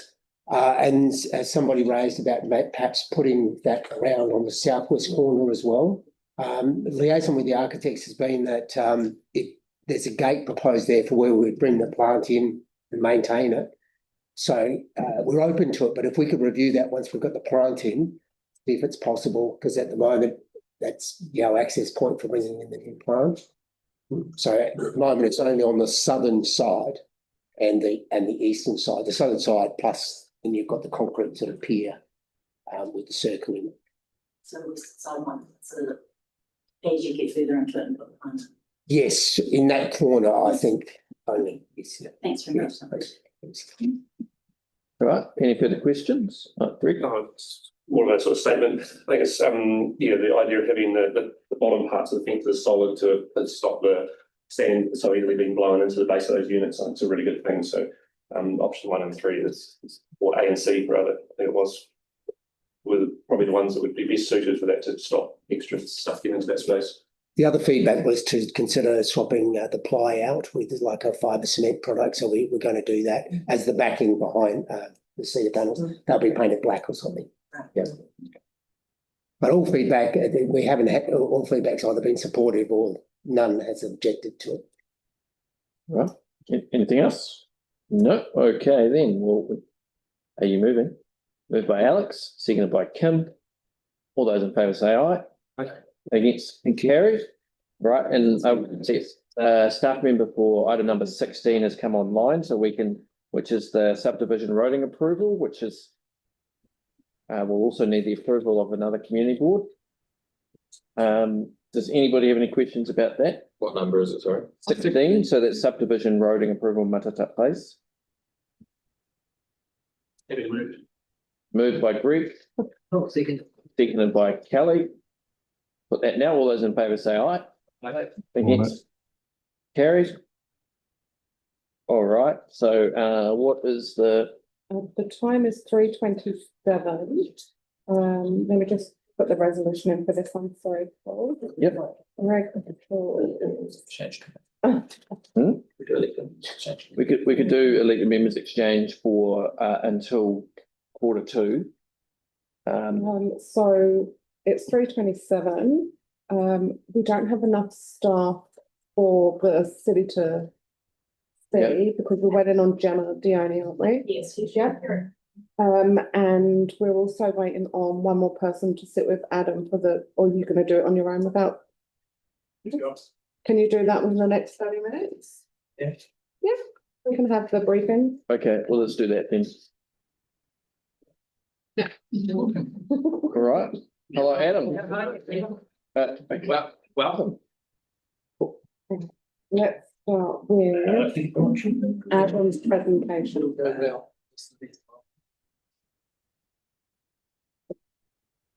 All right, same as always, operational, this is operational report, not about any of the other things. Correct. Unless you want to touch on those things. Certainly. So yes, like the operational update, I've got a presentation by the project manager if he was in at any stage, he's welcome to join me. And Gary, I can take some questions away if you've got any questions for him as well. So CW update, where are we up to? So you've heard that we've got the pond health and latest data tracker up on the website. That is how it looks at the moment. The reason it's orange is just because the treatment plant is in a temporary state, as it has been for a number of years, and also pond 1 is showing signs of recovery. However, ponds 2A, 2B, 3, 4, 5 and 6 are looking really healthy at the moment. The latest hydrogen sulfide results from the community monitors are still alive and available up on the website. And they've been in place for about a year now. So anyone that looks onto there can click onto it. They can click onto any of those dots on the website, the links at the bottom, and you can go and pull and have a look at it. So you can see at the bottom right-hand side, you can see there's a little gap in that data. These are quite sensitive instruments, and every single year we need to take them away for calibration. We are not able to do that with our staff. They actually have to be sent all the way up to North Island. So we have to collect those 6 instruments in, package them all up safely, send them all the way to North Island. The contractor services them around as quickly as possible, sends them back down, sends it out. The reason that we did it at that time was that was on the basis that that was the lowest chance of odour that we had. And we've spoken to ECAN, and during that time, for that 2-week period that it was off, there was 6 odour complaints. 4 were sort of odoury, sewagey sort of ones, and 2 were fishy. Where are we at the moment? So we're aware that we've got the community monitors, which are available with live data, but then we also have our consultant that does all the background reports for us. Because we've done that so consistently previously, we've just decided to keep that going as well. Just so to have that external odour expertise on board just means that we're in the right place to know what's going on. So roughly 1 week time slots for 2026 compared to 2025 to 2024. And as you can see, the data is pretty low and consistent all the way through. Aerator status. So this is on 1. So the 5 disc aerators, the contractors really managed to do some good work on those, and they are working brilliantly. This is the first time there's been no. So yes, for the disc aerators, a full 31 days of full 100% operation. The vertical shaft aerators, unfortunately, is a slightly different story. So the little red dots by themselves, that's fine. That's maintenance contracts comes in, does a bit and piece on it. But as you can see, for aerator number 5, you can see it's been off over the last 31 days, and it's still off at the moment. The difficulty with that one, according to the contractor, is it's not the aerator or any parts of the aerator itself, it's the cable. And due to the way that these were put in, it's basically a cable from the transformer box all the way through the pond to the aerator. So that's what the contractor's trying to work out on the moment. So they've checked everything at both ends and confirmed that it's nothing to do with that, and it's the cable that's at fault. So wait for the contractor to come back on how they're going to plan to resolve that one. So that was pond 1 aerators, pretty good news story there. Pond 2A and 2B is also a pretty good news story as well. So 8 of the vertical shaft aerators have been installed and they've been operating on diesel. These are the big, hefty, they're like 55 kilowatts. The motors are literally sort of that size, real big, hefty things. They provide 85% of the actual air that's going in. And so if you have a look on the picture on the left. That one of these that is that not working? No. So it's on the other pond that was not working. On the other pond, it was only a 22 kilowatt, so quite small. So for these ones here, so on the left-hand side at the top, you can see where the flow is coming into the pond. So it's quite brown and murky and turbid. And then it goes past the first aerator, it lightens up a little bit, and then go past the second aerator, it lightens up even more. And then when it gets down to the last aerator, it's pretty clean. It's pretty good. So what that aerator is doing is pushing a lot of oxygen in, which is rapidly treating all the BOD, ammonia and stuff that's in there. So it's doing a lot of the work for us. That situation is only going to get better.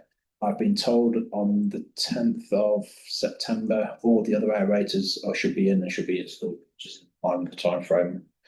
And that will be all the disc aerators that then start pushing the circulation around the whole of our ponds 2A and 2B as well. So we'll be in a lot better place when those are in as well. Apologies if I get a bit technical here, but what I'm trying to do here is to demonstrate the level of resilience that's been put in through that council meeting when they decided to put all the additional aerators in to set ourselves up so we didn't have the odor event that we had in the summer. So just to explain, the box at the top, if you have a look at that, these are just for a couple of sample dates, but in the columns it goes ponds 1, 2A, 2B, 3, 4, 5, 6.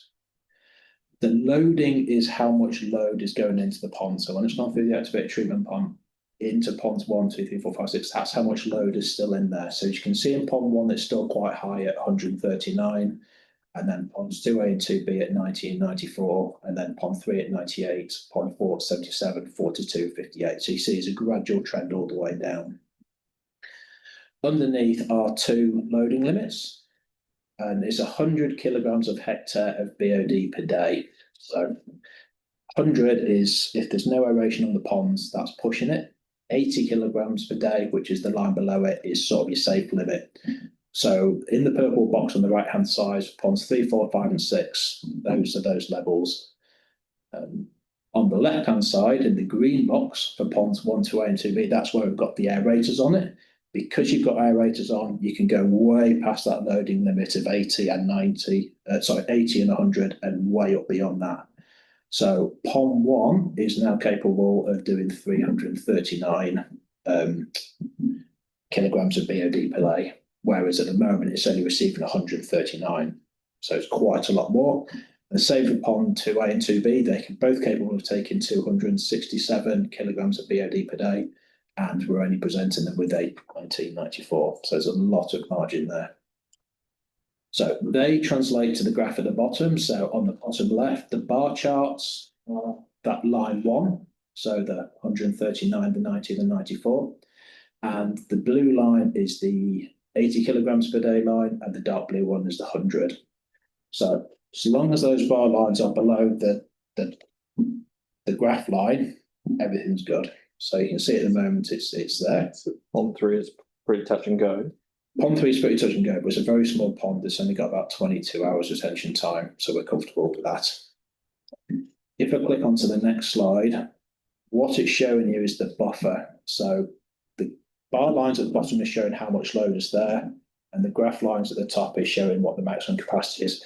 So everything in between is the great big buffer, and that's what's doing. That's why dissolved oxygen levels are so high, and that's why we're getting no significant odour from the ponds.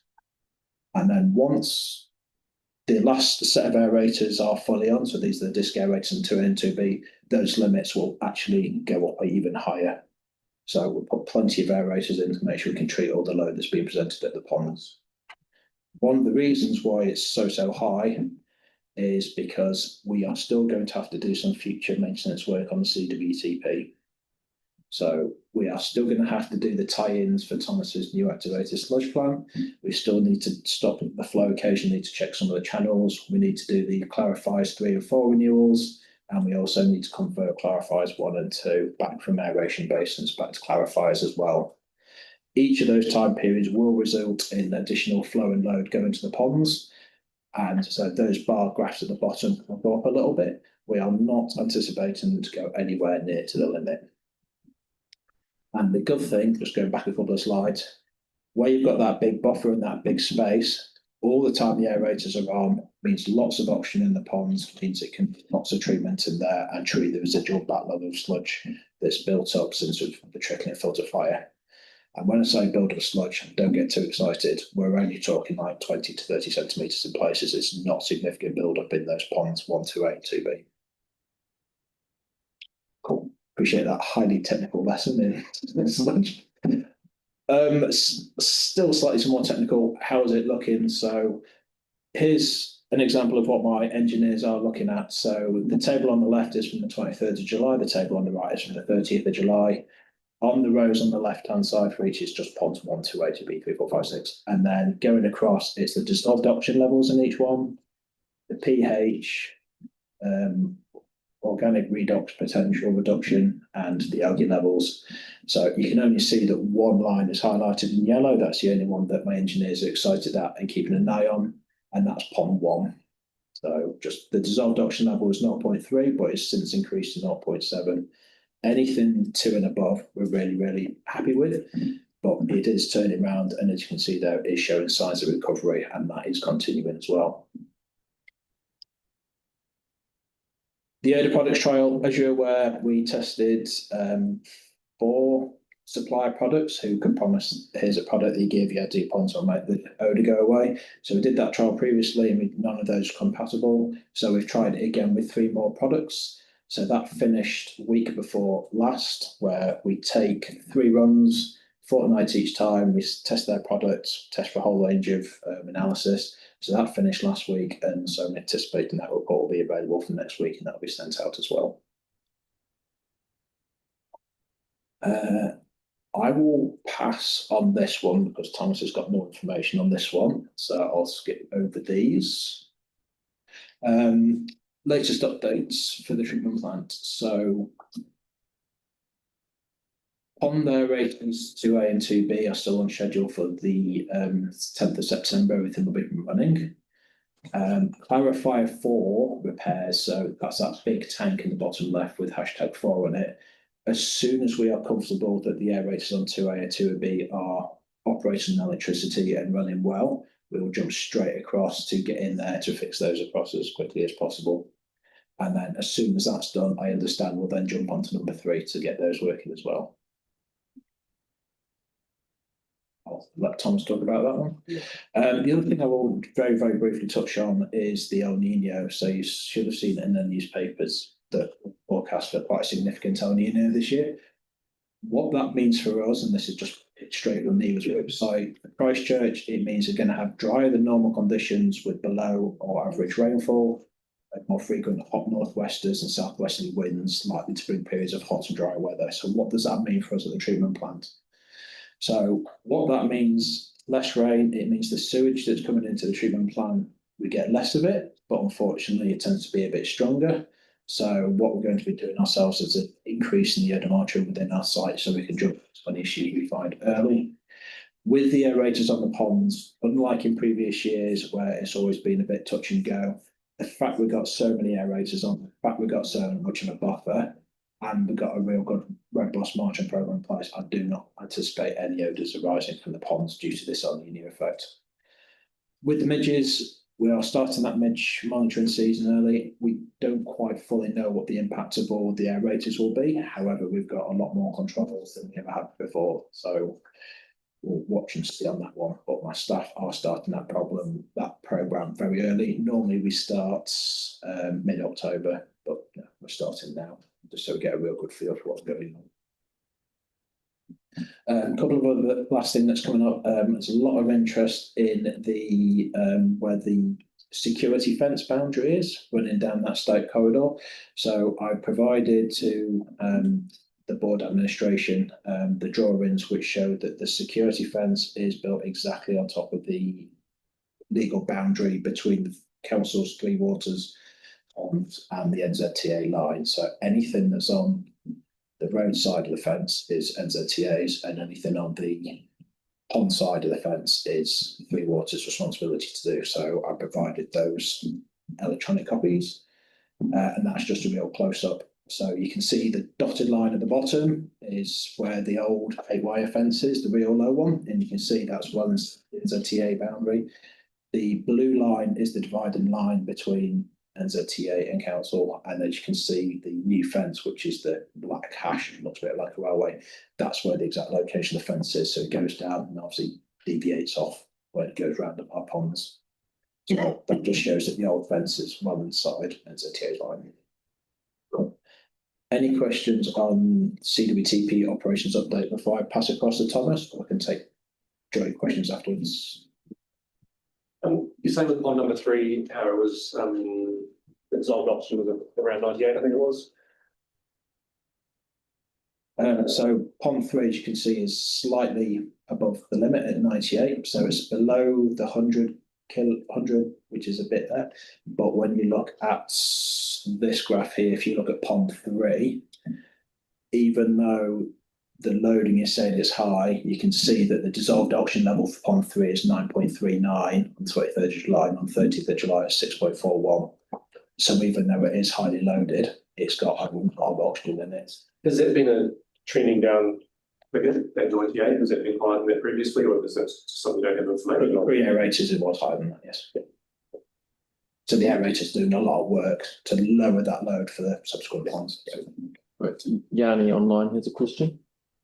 Thank you. Yeah, just on the last slide that you had, did you have conversations with NZTA at the time that you installed the fence about the impact that, like, what would happen in terms of like litter?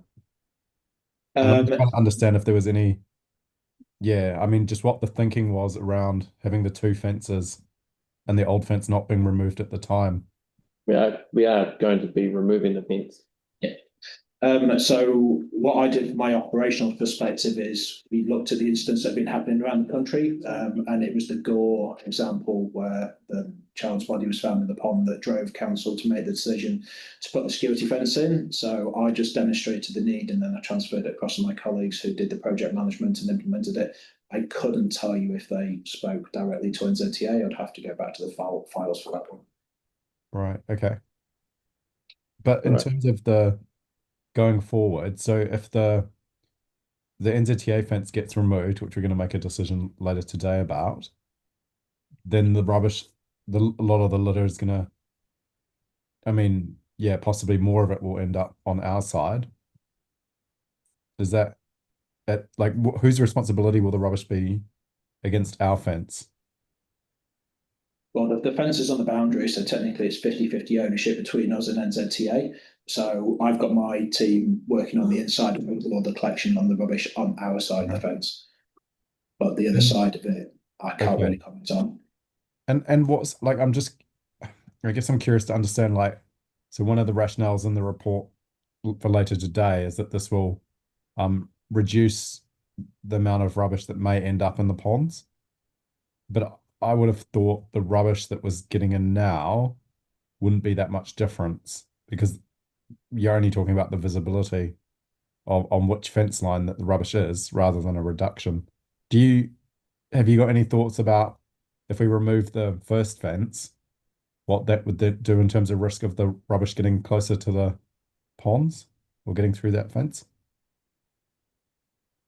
I can't really comment on that, apart from all I can say is that because the new security fence has got a much finer mesh, it just provides an additional barrier to the rubbish that was previously obviously just passing straight through the old fence and straight into our ponds. So fair to say that the new fence that we put in has significantly reduced the rubbish getting into the ponds, right? Just because of the mesh, the construction. I've got no scientific data, but anecdotally it does appear that more rubbish is being prevented from ending up polluting the ponds, yes. Okay, cool. Thank you for the update. Look forward to getting those aerators in and looking at how things are tracking. But yeah, really appreciate the detail and the information that you've given us today, just to show us what the pond health is. Thanks. Yeah. Thank you very much. Yes, no, looking forward to getting the aerators in myself as well. Thanks, Yanni. Kim? Thanks very much, Edward, as always. Excellent reporting and a great job. Thank you very much. Just on Yanni's lines, just thinking about the new fence that council has put on the boundary line there, and it is smaller mesh apparently. I just finished the presentation, sorry. Is there some sort of measure that we could, put something extra along the fence to actually stop water from going through? I don't think there's very little rubbish actually getting through to the other side, but it's again scientifically, anecdotally, I can't prove that because it's the rubbish previously. Anything that made it through the 8-wire fence would have just gone straight across because it's only an access road that was there before it would have ended up in the pond and below the surface of the water.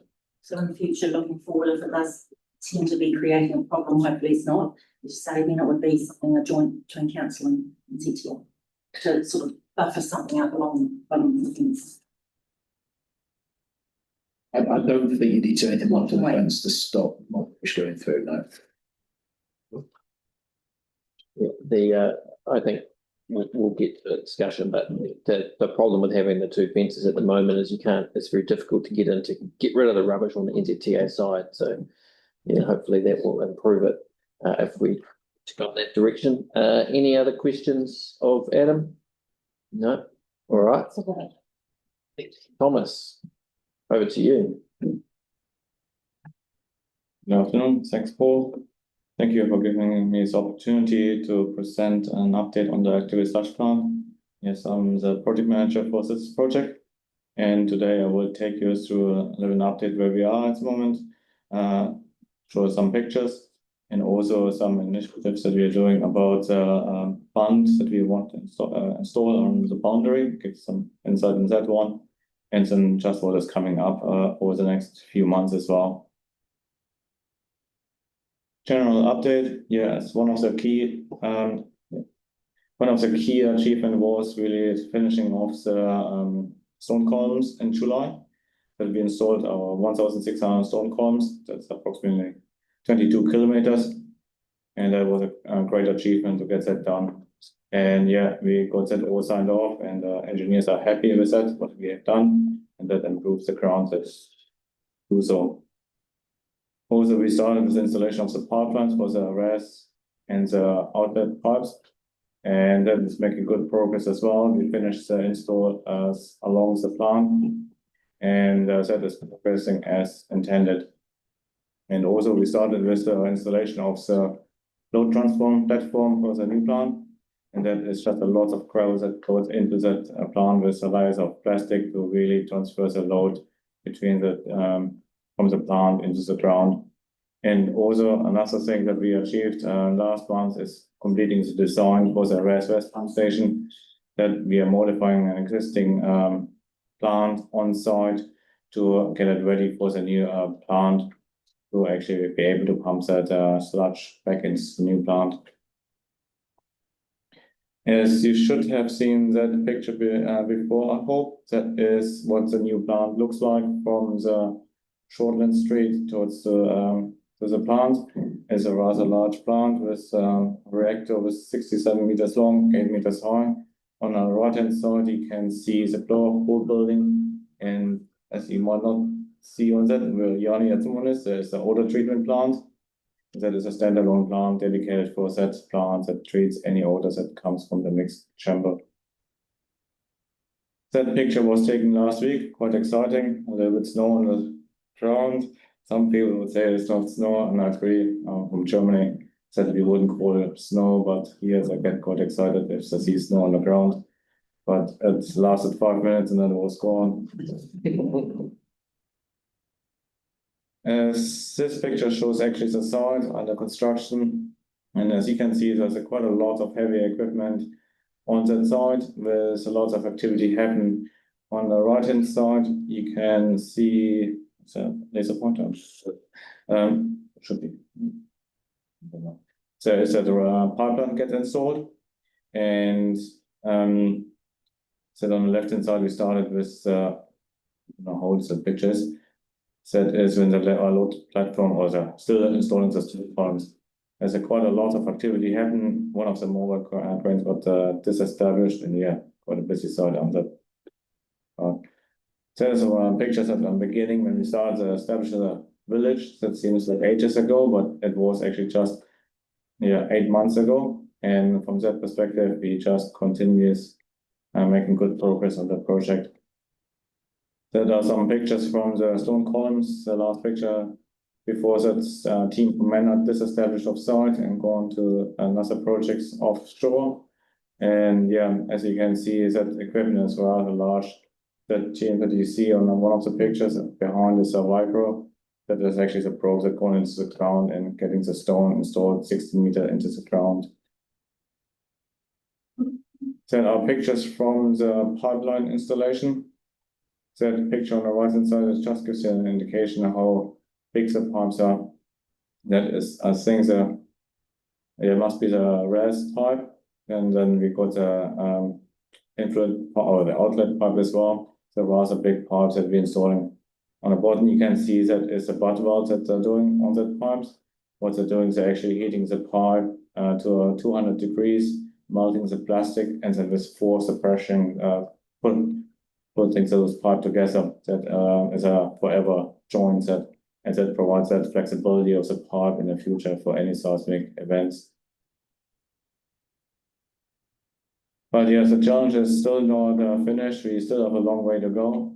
That is one of the pictures on the left-hand side where we done hydro excavation to identify any existing services.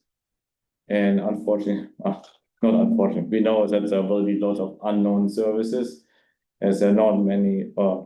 Those services are documented, but not all of them, and we don't know what the depths and the conditions are. That is when we, before installing the pipe, we hydro-wrecking, identifying those services, and making a plan of attack, how we're getting through that section to install the new pipework. This will be happening over the next couple of months. On the right-hand side, you can see those are moxies. They're taking the clean fill from our side, from the stone column installation, across to the pond. There is an area that we can dispose of sand. That is actually helping Adams Mitches to minimize that breeding grounds there. And it also saves some money for the council as well, that we can actually locally dispose the spoil on site versus trucking that off another 20-30 kilometers to a landfill. Now, the other topics that I would like to talk to is around the earth fund. And why we want to do that. Before the fire of the tracking filters, there were, as you can see on the left-hand side picture, there was quite a green belt. And also we had those large poplar trees as well on the roadside that provided a natural barrier, visual barrier to the side.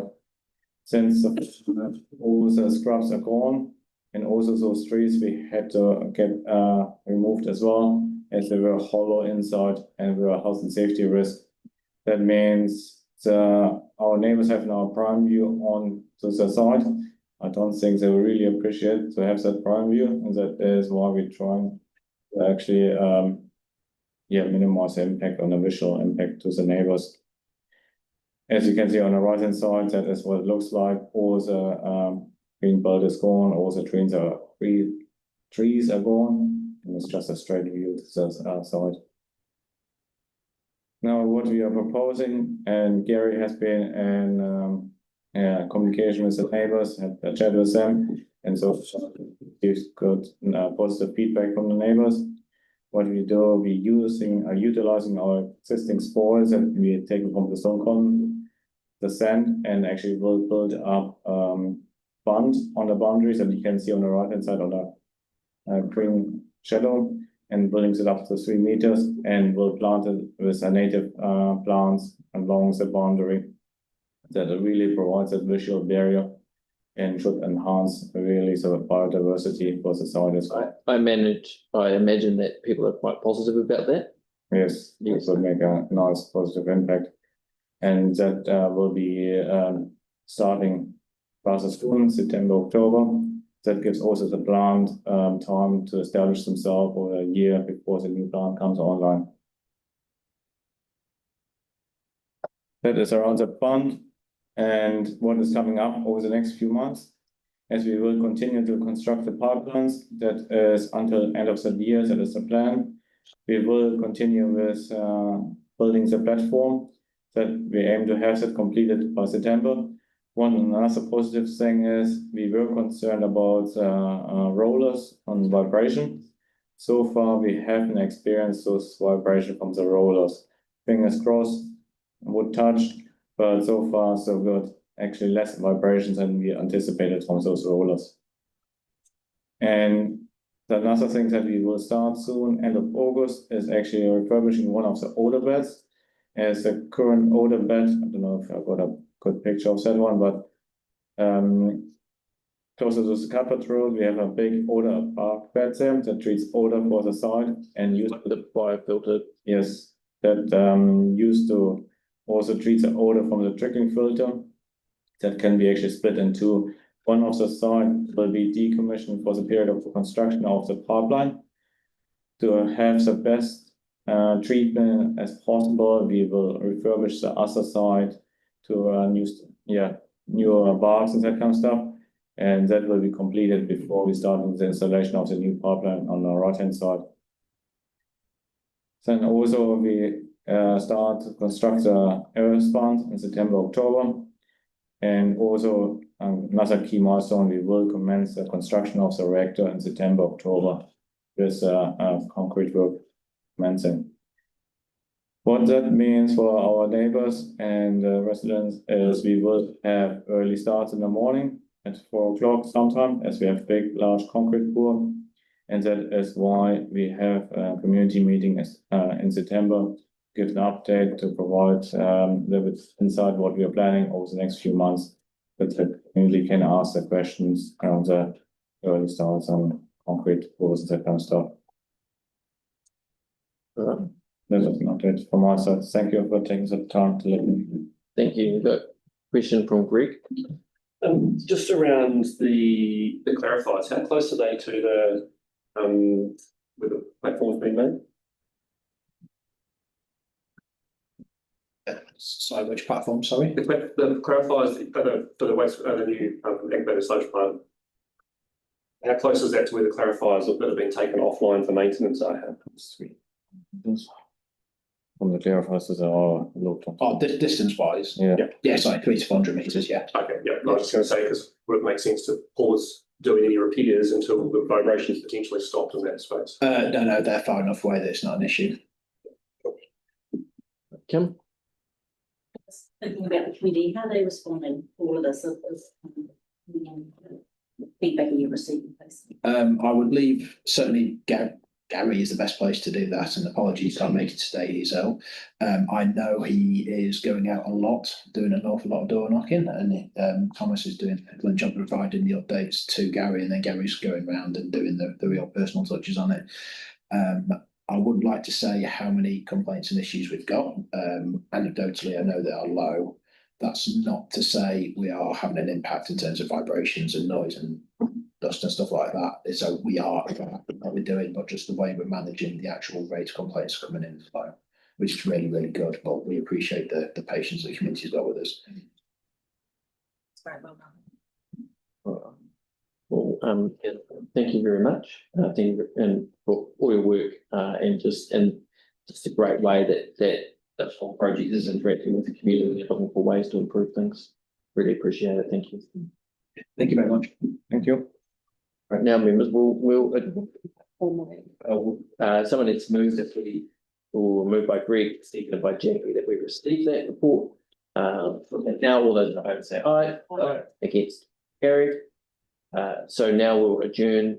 We had a 5-minute adjournment, so we'll have an adjournment for 10 minutes, and then we'll take deputations. We've had quite a lengthy meeting, and we're moving on to the next part. So, but please do be back before the 10 minutes, and we'll start promptly at 10 minutes. Right, thank you.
We are live.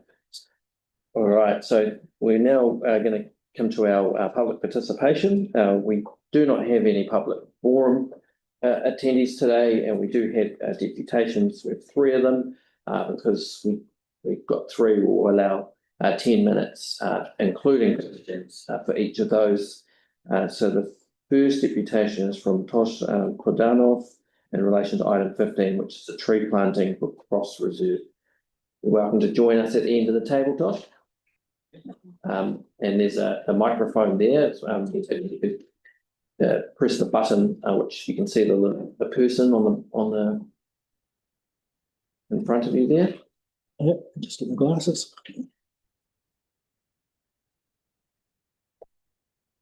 Are you welcome to take a seat if you want?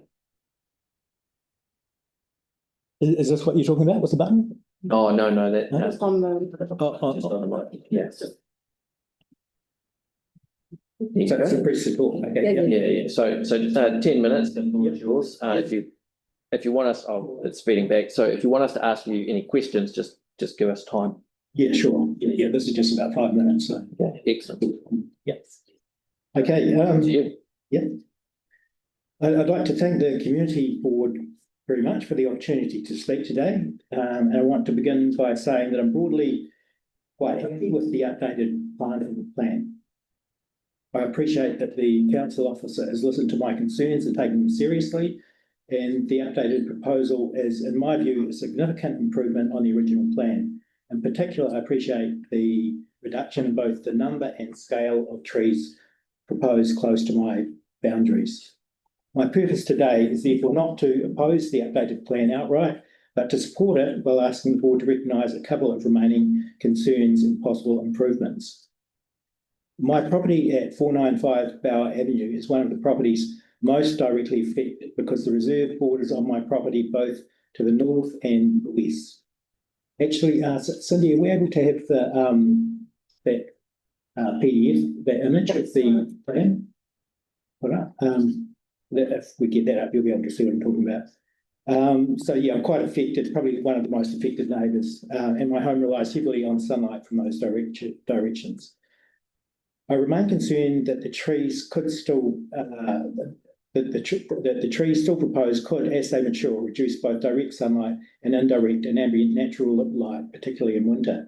This is important because I already have a large tree to my east that partially affects my sunlight, and already have moss growing in my lawn due to shade.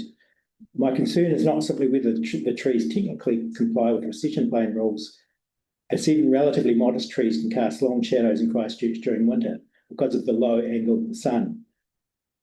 Reduced ambient light can also make a home feel darker and less open, even when there is no direct shadow. The updated proposal contains trees up to 10 and 15 metres high, which is approximately 3 to 5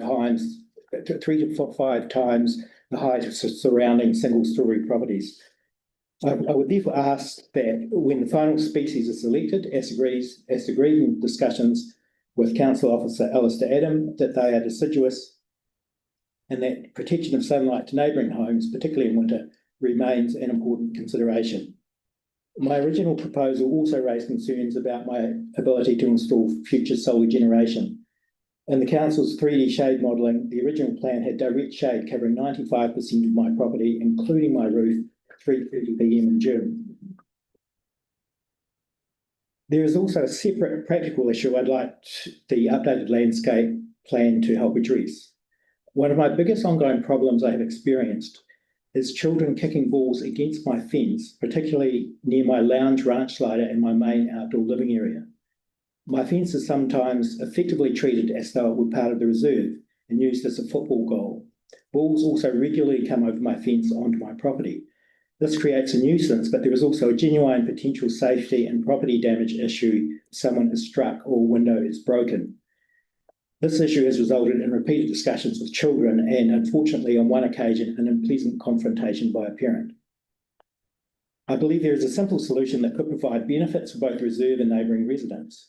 I would like to see a large elongated flat wildflower bed or similar low-growing landscape planting area established along the reserve boundary directly north of my property. The key point is that it should be low growing so it does not create a new shading problem. A landscape buffer would enhance the appearance and biodiversity of the reserve, add colour and visual interest, preserve openness and sunlight better than additional trees, make the area immediately beside my fence less suitable for using as a goal, and help direct ball play activities towards more appropriate open areas of the reserve. This would be a good example of the right planting in the right place approach that I advocated in my original submission. Overall, I want to emphasise that I appreciate the changes that have been made, and I believe the council officer has made a genuine effort to respond to the concerns that I raised. The updated plan is much more balanced than the original proposal. My main request is simply that the board ensures the final implementation continues to take proper account of winter sunlight and shading impacts on neighbouring homes, and the opportunity to create a low-growing wildflower or similar landscape buffer along my northern boundary to reduce ongoing ball problems, balls being kicked over and against my fence. If these matters can be addressed, I would be broadly supportive of the updated plan, and I believe it can provide a good outcome for both the reserve and its neighbouring residents. Thank you. Right, thank you. We'll have to keep the tree issue and the fence and bed issue separately, because the tree issue is one that's is on the public agenda, so people were able to see that it's on the agenda. Whereas if you wanted us to do something about the bed one, we can note it down, but we can't, because it hasn't been publicly notified. We can't make any resolutions about that. Sure. But we can certainly note it down. Do we have any questions about the trees? I think you've been very clear. So you, just to be clear, you're basically happy with what the staff have proposed as in terms of what they've said to you. Yes. About, yes. And so yes, we have to make sure that's the staff who are here can tell us that what is reflected in the resolutions are the same. Yes. As long as that's the case, it seems like we've solved that problem. Yes, yeah, and this is the plan up here, and that's, so my property is the one on Bower Avenue, but to the south. Yeah. So as you can see, I've got like two boundaries, and the trees, obviously that's where my sun comes from, the north and the west. There's still like a significant tree to the west, but it's still a big improvement on what was originally planned, where there was a 20-metre tree to the north, which is, like I said, that's massive for that scale of reserve, and the proximity to the home, even though it's within the recession plane, it's would have been quite a significant had a significant impact on the shading. Yep, I think we've got a question from Kim. Did you have a question, Alex? The staff. Okay, the staff. Well, that's so what in terms of process, we'll have any questions now of sorry, Tosh. Any questions of you, and then we'll have other deputations, and then we'll have to start. So, Kim? Staff. Oh, that's a question for staff. Any question for Tosh? Yeah. Thanks for coming in. Just looking at the map there, how would you feel about a bunch of forums along the fence that are only going to get to a certain height and could be clipped easily, which would probably stop people using your fences to stop the goal? Would something like that be appropriate? Possibly, yeah, if it was the height of the fence. I do quite like the wildflower bed idea, as I've put in my deputation today. There is actually already a wildflower, well, two actually wildflower beds, but they're in that bottom end of the reserve, and that's where I sort of got the idea from. Because we're aware that obviously the council already doing that sort of thing, and I thought that would be that would be lower. So, yeah. Okay, thanks. Could I kindly ask that you email me a copy of the statement you just read from? Yes, sure. That would be great, and then I can attach that to the minutes, and then I can share that with staff as well for them to look into that flower bed option. Yeah. I guess one issue with Pittsburgh, coming back to that point, is that I've already got like a regular 6-foot fence, which has got like the top half is trellis, so you get the light coming in. You're looking at it. Yeah, I guess Pittsburgh would create more shade, because as I've said, and I've previously discussed with Alistair, there is actually moss growing in my lawn at that point, even just with the existing relatively low. I've got a few shrubs at that sort of height already, so yeah, I prefer probably something lower than that, yeah.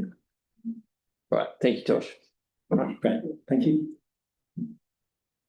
Right, so the next deputation is also about item 15, but this is about Cuthbert's Green, so we've got Colleen here. Hi Colleen, welcome back. Thank you, Amy. So this is on, because Yeah, that's on. I can hear the echo.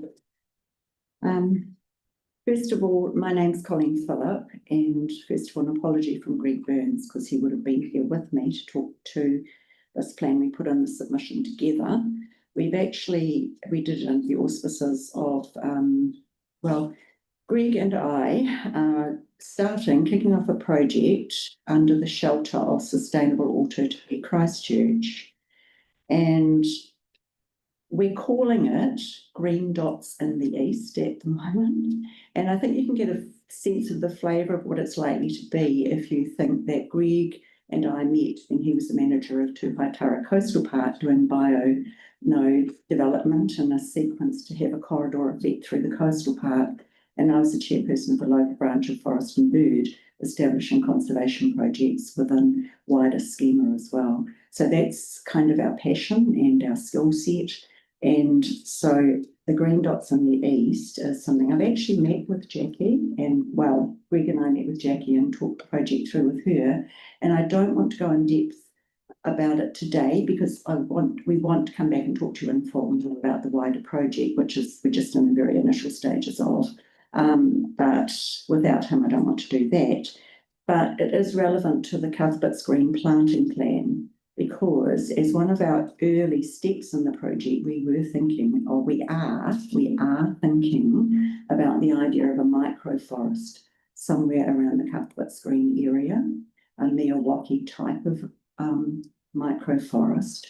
And so what we wanted to say in relation to the plan, when we were thinking about that, and then the plan popped up, and we looked at the plan and thought, yeah, there's actually plenty of room with that plan in place, with all of that planting, because the work that the project that we want to do is to only be in complement to everything else that other people are doing, particularly City Council and the Urban Forest Plan. So we just want to do complementary work, and with a very, very big focus on community engagement. So for us, we couldn't suggest that a microforest get put into that plan, because our first step is to talk to community people and say, are you interested in this? Does this sound like something that you'd like to have around this area? Can you add value to it? And would you like to be involved? So that would be our approach, rather than actually saying we'll ask the community board to put this into a plan and then take it to the community. We'd like to do it the other way around. So we wanted to just flag that with you, just openness, transparency. That's what we're thinking. That's what we'd like to do in the future. It's not something you need to do anything about at this meeting. We just want to let you know that that's where we're at and what we're thinking. And we've talked to Jackie about the whole schema. So, yeah. Now, the other thing that I have to do is, well, one of the first people that we've approached about this idea of microforest is Zane Crofts, who's the coordinator of Edible Streets. And so this is another part of my presentation today. I'm actually here on behalf of him as well, because he couldn't come, he was working. And so this is not from Greg and I, but do I have your permission to, yeah. So Zane wanted to talk about the row of almond trees that have been planted, and you can see he sent that to me so that I could get it put up for you to have a look at. A row of almond trees, bunch of almonds planted in a row along the front edge there to the left of the pines. He would like to see it extended as far as the bus stop with fruit trees, and Edible Streets would be happy to donate the trees and to do pruning and community engagement and community care of them, and future care. And he says it would be great to have community engagement and find a local team happy to care for them, or for the park rangers to decide or prefer to care for them themselves. Either way works for him. And I think that's right to say. I just want to reflect back on my submission, reading my submission. The things that we want to do in terms of Indigenous biodiversity really fits with your green and livable. That priority you've got, regenerating, especially the environment, especially biodiversity. So thank you very much. Thank you very much, Colleen. Any questions? No questions. So just check. So Edible Streets would like to work with council and would be keen to provide and/or community and council and community to provide more fruit trees along the frontage of Cuthbert's Green and Pages Road. Yes. All right. Thank you. So that's why a resolution as part of this. Well, we're not at that point, yes, but it would. Yeah. Right. But that is the same, and yes, apologies for not being here. Thank you. So the final deputation is from Bill Simpson and Tanya Jenkins on behalf of the Estuary Trust. Now this is about item 17, which is removing the fence on Dyers Road. Hello. So same deal as with the others. You've got 10 minutes for doing questions. Yeah, thank you very much, and thanks for the opportunity to be able to talk. And a lot of you, I see a lot of familiar faces around the table. And for a lot of you, you can probably see Bill Simpson and Tanya Jenkins thinking, oh yeah, we've seen them before. But we're coming from a different point of view this time. We would like to talk about the Dyers Road fence and litter issue in between the oxidation ponds. And we are both Estuary Trust Life members, ex-board. Bill used to be the chair for many years, and I was the manager for the Estuary Trust for 25 years, and now retired. So we're here as individuals, we're not here as the Estuary Trust. I need to make that clear. The fence removal was an issue for us, and that was item 17 on your agenda, and I believe that has been discussed today, the removal of it. If that's been ahead or not, yeah. Yeah, it's been touched on, so the decision is later in the meeting. Oh, okay, oh, great. Well, we would definitely support that because that wasn't initially an issue for us till we decided to do something about the litter issue and started walking there and see how incredibly dangerous that fence is. At one point, I was leaning on one of the fence posts and the whole thing just crumbled right under my hands and just fell across the street. And all the wire just went ping everywhere. And if you're a cyclist or a car driver, that could be really dangerous. So we definitely support the speedy removal of that. But we were there particularly because of the litter issue. Just a reminder, the ponds are a registered wildlife refuge. In 2018, the council was awarded the prestigious award of being a wetland of international significance. There's only 4 of them in New Zealand. The ponds are part of that status. And in autumn, there are up to 32,000 birds in the estuary and in the ponds. And the ponds are very well used by birds that are molting, because they can't be on the estuary, they can't fly, they all hide in the ponds. There's thousands of them. At high tide, when all the yachties are out in the estuary, where do you think the birds have to go? They've got to go somewhere. Most of them are going to the ponds. It's a refuge for the birds. With all the litter flying into the ponds and then ending up in the estuary, becoming dangerous murder weapons potentially to fish life, to the bird life in particular, but further on to dolphins and whales. A lot of contamination of water happening because of the plastics and the stuff that is being dumped there. So we decided, a group of 5 of us, let's have a look how bad it really is. So we started in June and we had 5 sessions of cleaning up litter because it's quite a distance actually. We collected 66 bags of rubbish and 8 large items too big to put in a bag. 66 rubbish bags full.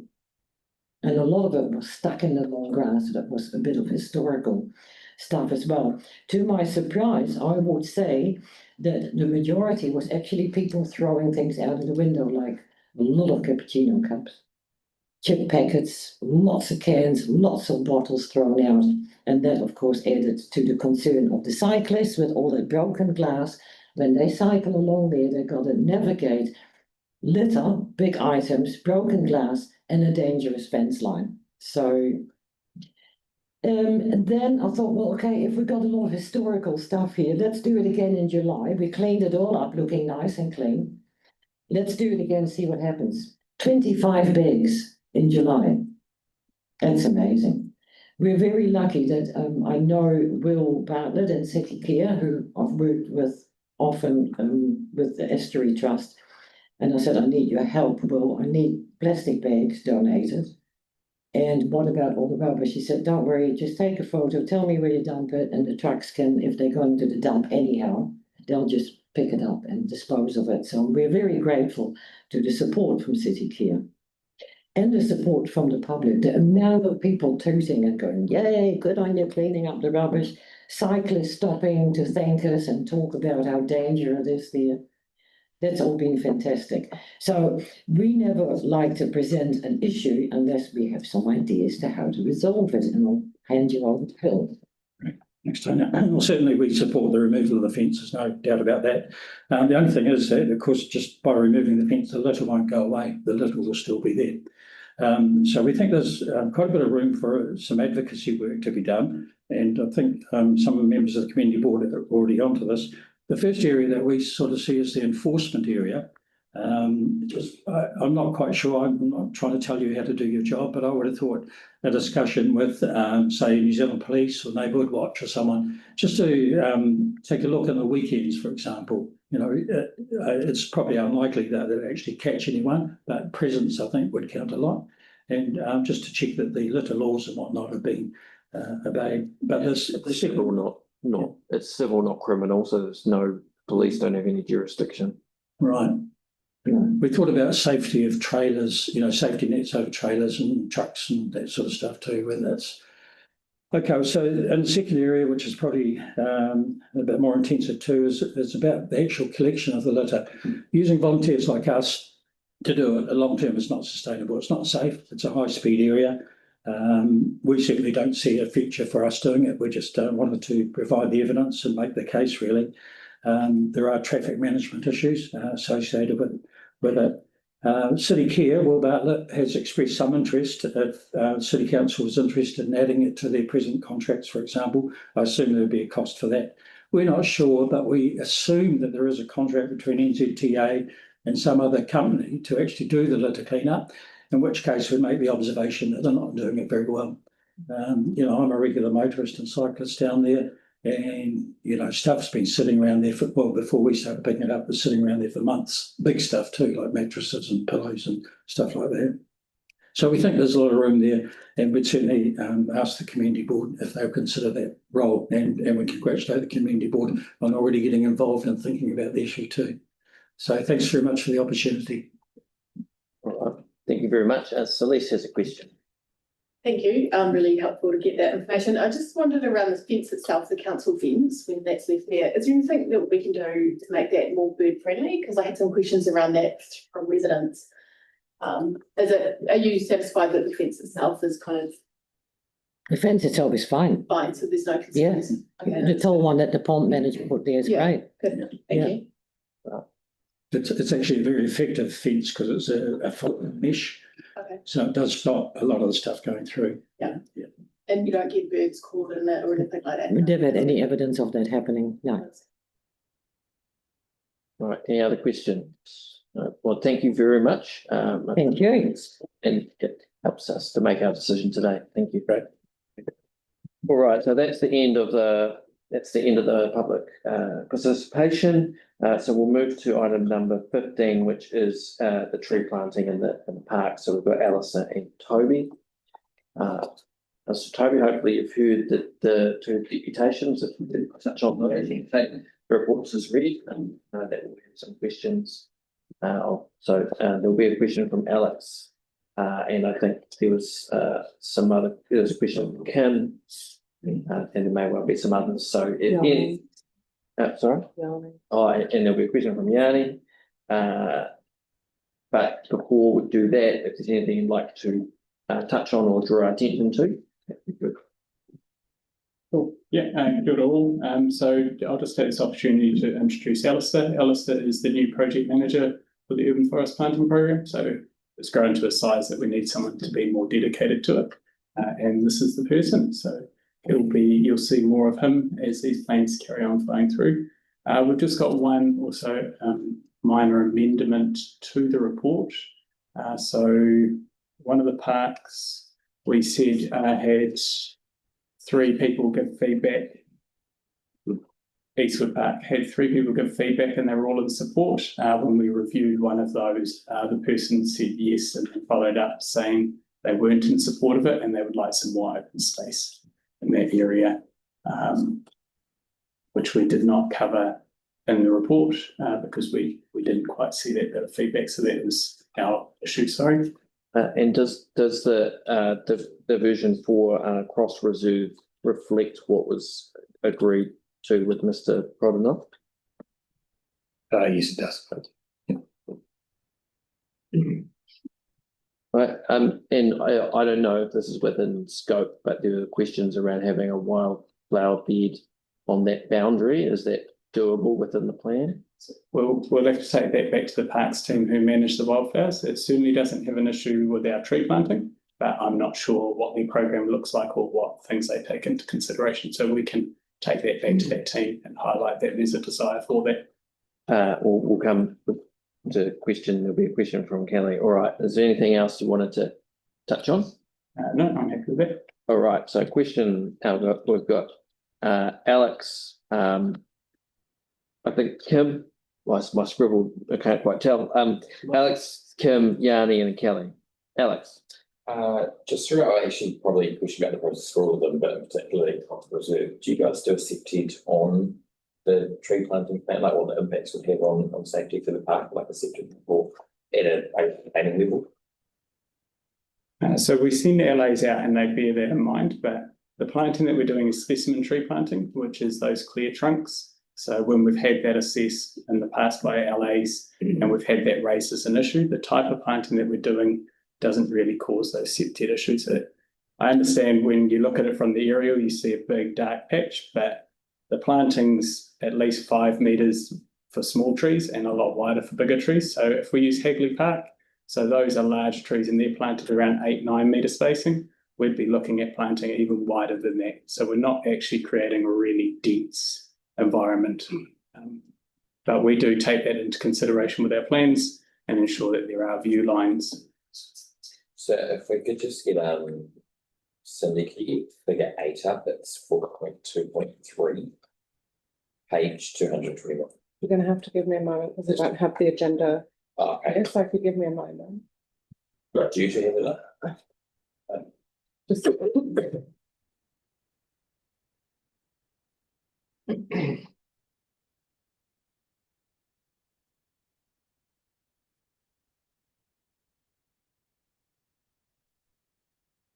Or is it figure 8? Yeah.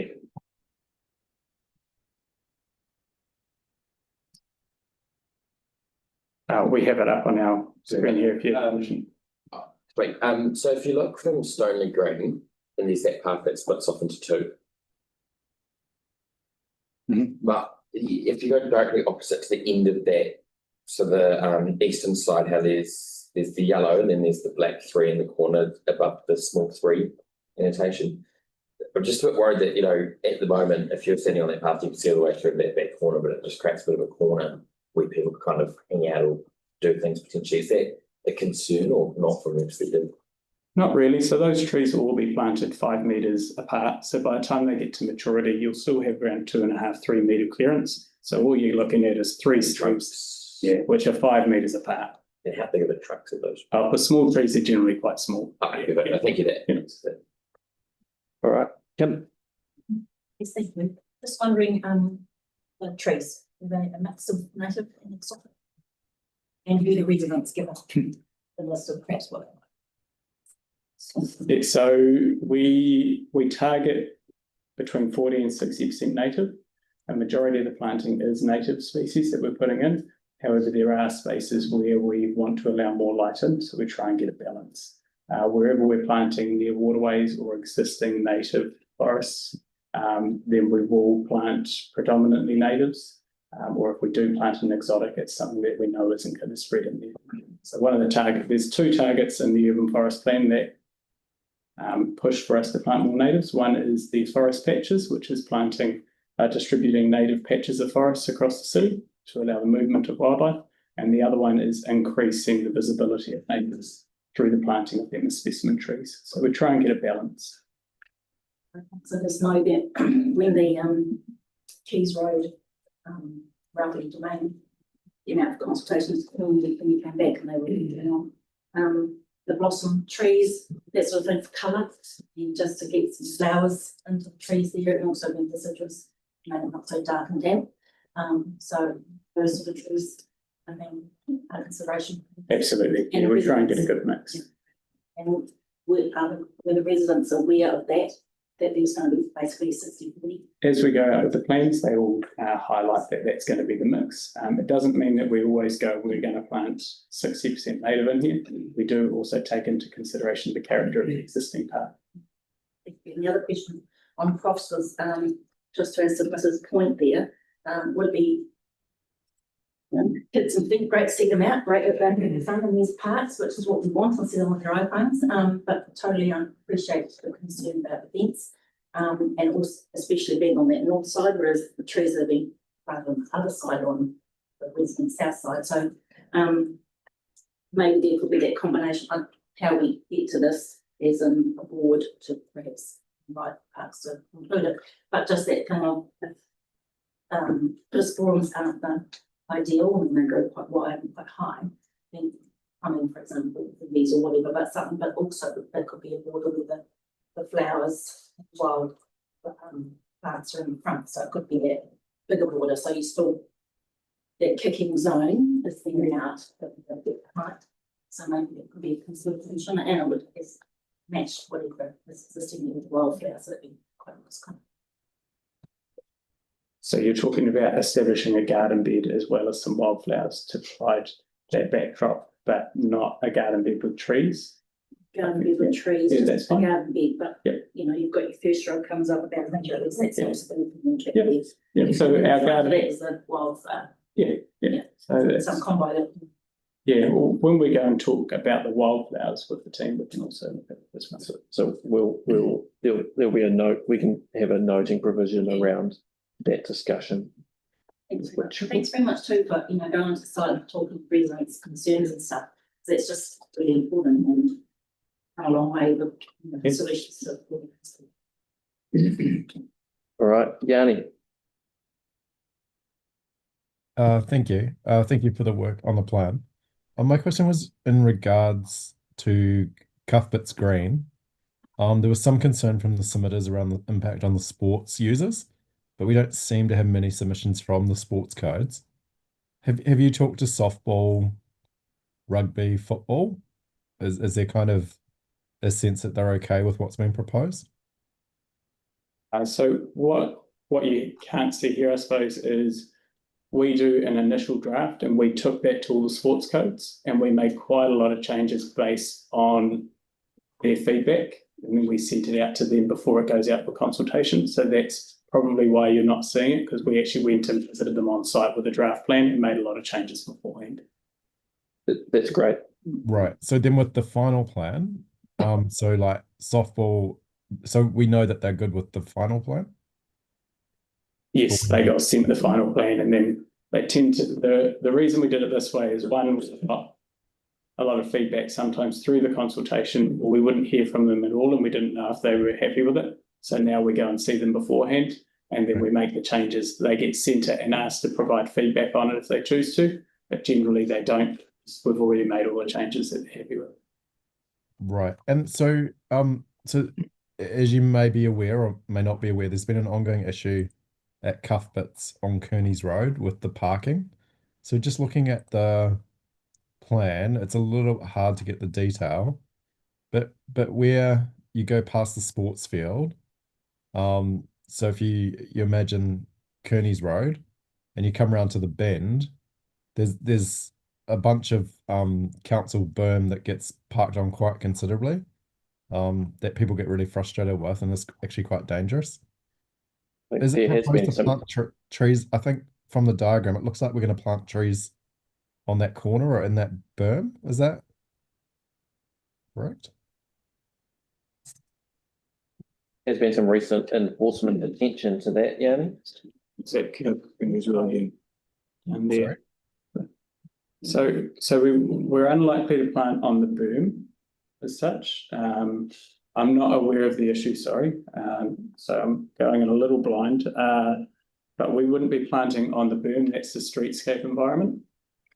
We would be planting inside the boundary of the park. So that red line is usually the boundary of the park, and generally, not always the case. Occasionally it will include the street berm, but more often than not, it doesn't include the street berm.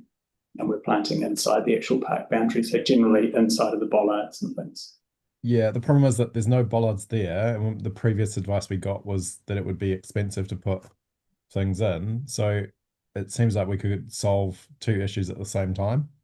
If we've got funding to put some planting in, and the planting would deter people from parking illegally, that would be a win-win. So I don't know if we can get some advice back on that particular section around what's possible, because it wouldn't need to be extended that far, I wouldn't have thought. I'm happy to come back with advice on it. Yeah. There's a few other things that we've got to account for, which is underground services and things, and I don't have that information in front of me, so I don't want to say, yeah, we can plant it until we've looked into that stuff, but I'm happy to come back with advice. I think that'd be helpful. The other thing about Cuthbert's Yeah, is, hold on a second. We can add that as into the resolution for secret. yeah. So the other thing was there seemed to be yeah, like we obviously heard the presentation, and fundamentally I support the aims behind the presentation around Pages Road, but I'm also mindful that that's where we've got a proposed MCR going down. So I'm just trying to understand how we've aligned this plan with the proposed MCR, and what discussions have been had with transport around appropriate planting that doesn't impact on our future planning for that route, which I think should be any day now. We should be getting some more detailed design, I would hope. The carriageway and boom and extra park space, it's a lot of room there. Yeah, there is, but ideally you'd want a separated cycleway from the road. And because we don't know, we haven't got to that point, but it would be good just to know how the two units are working together around what the future needs may be, so that we don't limit ourselves going forward. That's just on the Pages Road side of Cuthbert's. So on that, and sorry to Kelly, who's next, just on that Pages Road, if we were to add into this resolution that staff investigate how working with Edible Streets to plant more fruit trees on the Pages Road frontage to Cuthbert's Green, that would give you enough to work with. Yeah, that'll give us enough, and you can add MCR as well. I guess it can add into bearing in mind the needs of a potential MCR. Yeah. I think that's the key, because if I look at the current proposal, there's one particular large tree, which I can't see the scale, can't quite see where the road boundary is, but it looks quite close to the road. And if we were doing a separated cycleway, then that might be problematic. I just don't know though. So yeah, that would be cool. We can just check that out. We can look into that. This park is quite difficult because of the sheer size of it, and scale is quite difficult to show. But if it helps, those large trees, the circle is about 24 meters in diameter. It's actually quite a big space. So what may look like it's really close can be set back, but it's certainly something we can look into.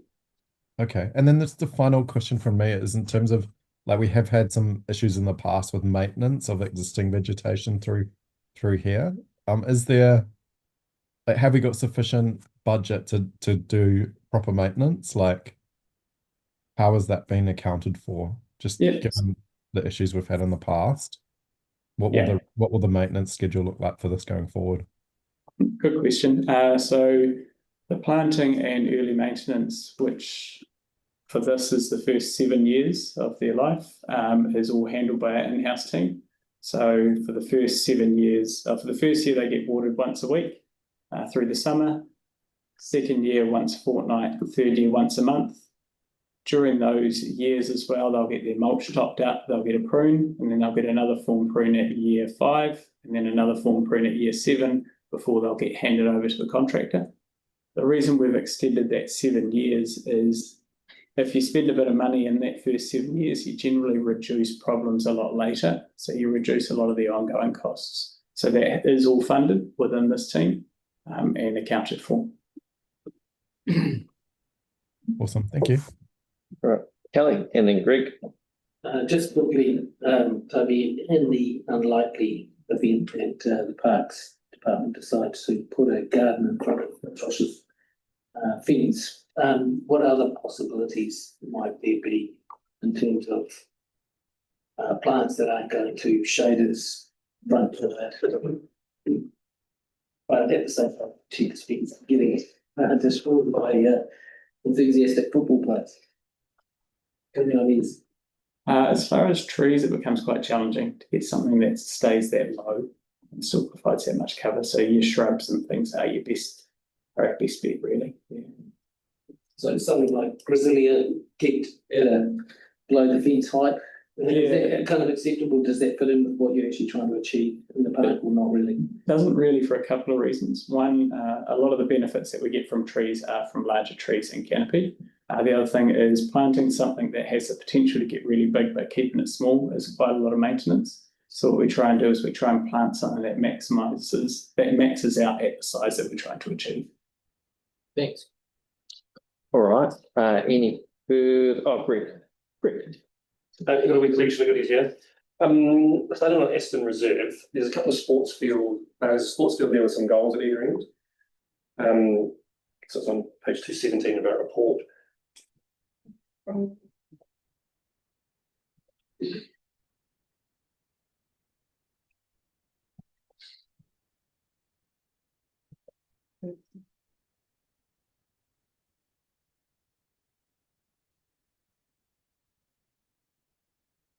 Yeah, that's on Cindy. Yeah. So to the west there's 3 trees which are directly behind a goal, and to the east there's 1 tree that's directly behind another goal. I don't know, as a kid I wasn't really given two hoots about what was in the park. What sort of things can we do to actually protect those if they're going to be put in and be directly in firing line behind the targets? Yeah, that's a good point. We would try and choose something that's a bit hardier, and we put some stakes around them. But yeah, there's always that chance of that occurring. Is that something that's generally looked at in those places? Because they're permanent fixtures, the goals in that park. We haven't had a lot of issues with it in the past, but it's certainly something we'll keep an eye on. Yeah. The next one is on Clear Park.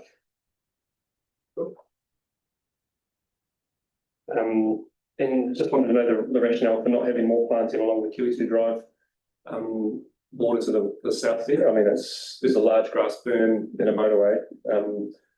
For a large green space, there's not a lot of planting on that side. So I just wanted to know what the reasoning behind that planting not potentially being there. Yeah, the park boundary doesn't extend all the way to the road as far as I know, and I'm pretty sure there's a big service that runs through there as well. So there were a few challenges for why we couldn't get into that closer. Yeah. Now on to page 220, Clearvale Reserve. The trees that have been chosen, there's 3 just to the north of the playground there, and see some of the others have been reduced in size. The north portion of that area where that sort of triangle comes down is further wetlands. Why does the boundary still need to be sort of tapered back with this procession planes to that point when it's actually another green space that's there? That is a very good point. It is our standard process with the LAs to do that from the boundary, but you're right, that doesn't need to be tapered back from there. Yeah, it just made me think that the trees that have been reduced in size could potentially be pushed further towards that boundary to not affect residents to the south, but maintain a larger sort of tree presence in that area with green space fully around it. That's a good point. So we could add a note noting that larger trees could be placed closer to the boundary of the wetland in the north of the western part of Redale Park. Yeah, so there's one large tree that's directly north of the playground, and the tree next to it would make sense having shade that's nearby, but yeah, further along that other boundary above where the trees have been reduced, it would just be an opportunity, I felt, to keep the size up and not affect the residents to the south. So just to be clear, to ask staff to install larger trees Along the northern edge of the Clearvale Park. Adjacent to the wetland. Adjacent to the wetlands, yeah. But just on that, we do just have to be careful, speaking to a number of the residents, that area there is particularly wet. So we do just have to be a bit careful about species selection and size that goes in there. Yeah, so obviously deciduous makes a whole lot of sense in that space. Yeah, it's much bulkier in the next park. The next one was Crofts Reserve, which we've already talked about a few times. There's 3 trees Alex mentioned that just off the edge of that pathway. So just where that pathway off Stoneleigh Green comes, is there the ability to move those further to where that sort of walking line is? The house on that side is very close to where that boundary is, and the trees is like nothing to the side of it. So the ability to move it away from that boundary where there's some large windows facing the park. Do you mean where small 3 is? Yeah, small 3, yeah.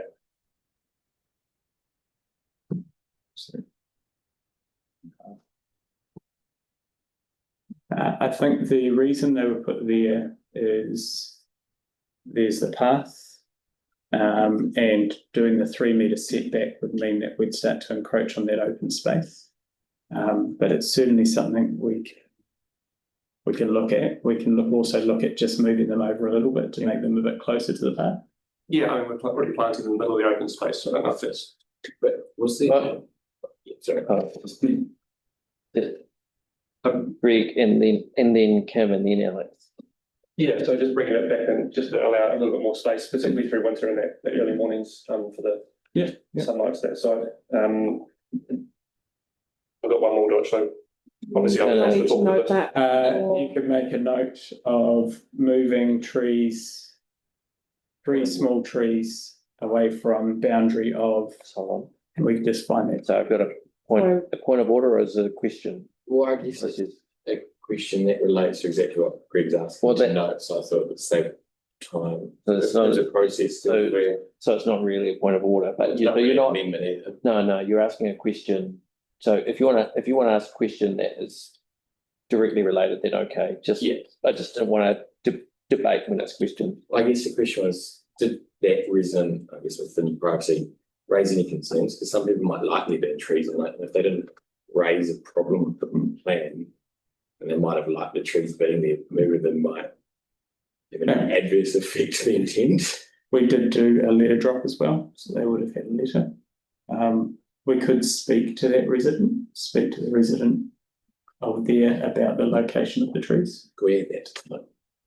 Yeah, I think that'd be great. Just because if it was me living there and I might have been away on holiday, I might not have got one letter drop. We can give you the address of it. Well, let me just, where's the ship? Following additional consultation with the resident of what road is the boundary mark? By Evergreen, I think. 6 Stone. Number 6, Stoneleigh Green. 6 Stoneleigh Green.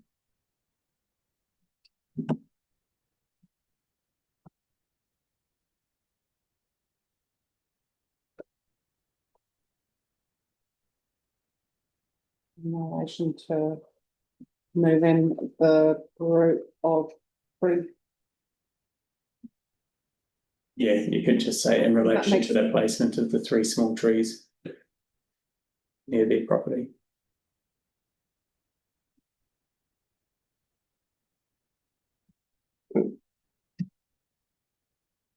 And lucky last for me was Cuthbert's Green on the southeast corner towards where the wastewater treatment plant is.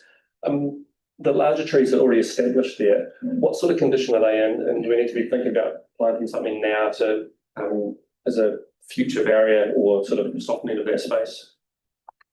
I know that is actually being looked at the moment, and as part of that plan for those, we'll be looking at replacement planting as well. So we'll be coming back to the board if there's any decisions around that anyway.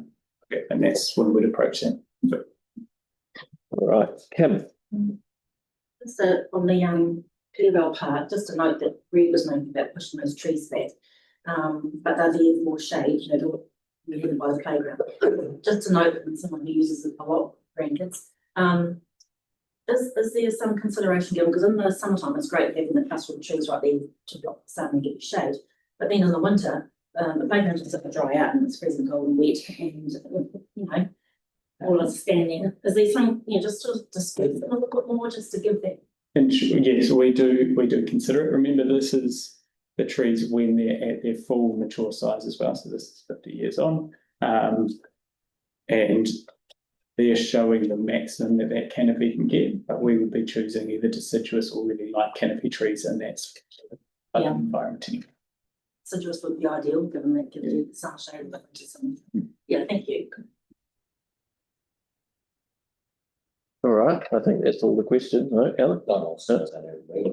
Right, so before we get there, can you just confirm that everyone's happy with the tweaks that we've made? To item number or to resolution 6, to ask that staff install large trees along the northern edge adjacent to the wetlands for Clearwell Reserve. Everyone happy with that one? But resolution number 7, following additional consultation with the residents of 6 Stanley Green. And then at the beginning of when staff presented, they made reference to Eastwood Reserve. So this is an amended resolution to reflect what the resident who submitted in opposition. So the board are happy with that. And then there are 3 notes at the bottom that staff will work with the Parks Unit with regards to shrub plantings at Cross Reserve as raised by the deputation. Staff provide advice in relation to planting trees on the berm on the corner of Cuthbert's and Kearney's. Is that the right location, Yanni? It is the right location. Sorry, just a delay getting the microphone on. Yeah, there's a take the E&R out between Tit and Burks. And can I the last one should say edible streets. And I think that's it. So we've got a mover and Alex. I want to look at the wording around Clearvale. Oh, Clearvale is up here, number 6.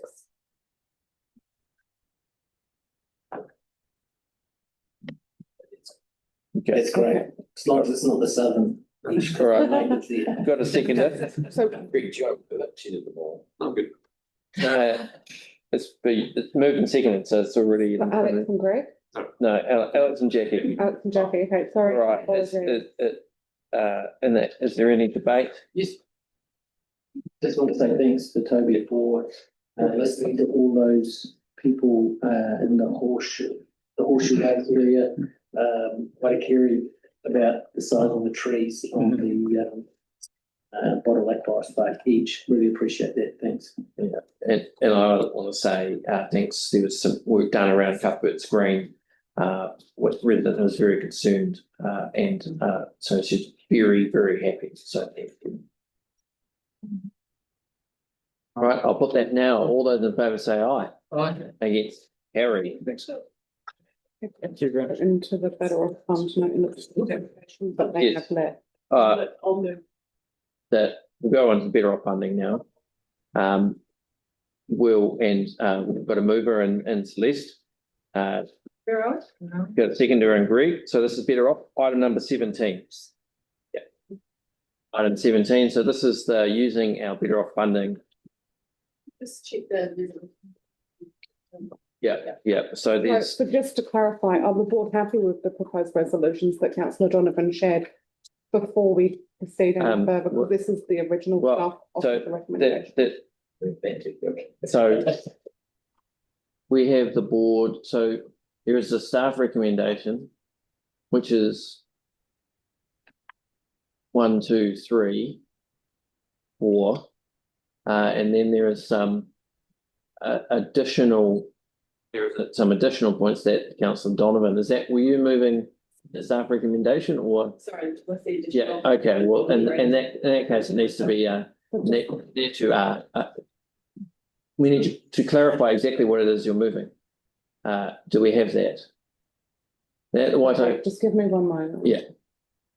So we'll add, and we just need to make sure that, So this is what the list wants to add. so that's in addition to the staff recommendations. Can you read this? Is there something wrong? Is it blurry? So that staff investigate options to work with City Care to include regular litter cleanup along State Highway 74 adjacent to oxidation ponds as part of its routine maintenance. Do trial cameras at identified hotspots to address rubbish from unsecured trailer and vehicle loads, support enforcement and encourage more responsible behaviour. 3, explore additional native planting to improve the appearance of the area and discourage rubbish dumping. And 4, adding a cycling connection along the route. Oh, that's a harder one to, but yes, it's investigate. It's just an investigate. It's an investigate. I wonder if all would be better dealt with in your LTP workshop that you're going to have coming up in September. I don't think there's any harm in adding it, right? Well, hold on, wait, we've got 5 people talking about that. Let's have one at a time. We'll have advice from our community governance manager in his last community board meeting before taking a holiday from it. Well, my only thought is, who are you signaling who? Because at the moment you're asking staff to investigate. You're asking staff to investigate something, but I'm also really conscious of resources of staff or everything else they're investigating. Or are you looking to signal to council to do something which would probably be more appropriate when you're putting in your early bid that you're about to do shortly in your workshop? It might sit better with that than trying to put it into part of this. I'd be glad to ask, is it an Yes, great job? we can have. So just for clarification, sorry to interrupt there, Paul. So it's an NZTA asset. So for starters, they'll have to grant permission. 2, they'll have to see what budgets they have and if we can top up any other budgets. Item 1 on your additional resolution. So that was number 4. Yeah. But like number 1, NZTA already have their maintenance schedule.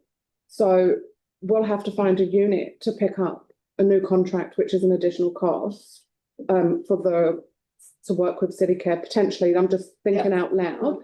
The trial cameras and enforcement for rubbish. So we've been working with EcoDrop about that, especially sending out some messaging to their teams.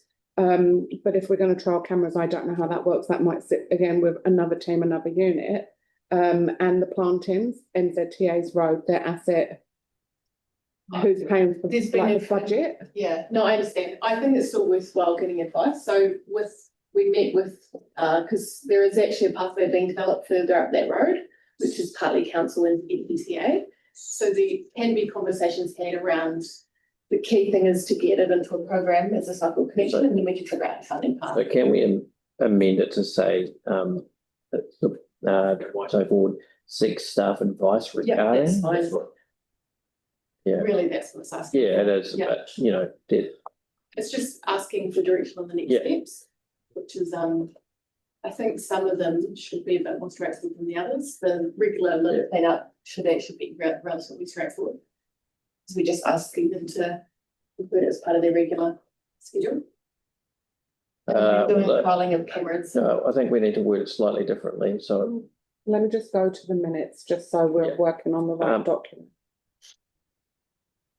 I'm happy to second. It's already been seconded. I think we can still do it.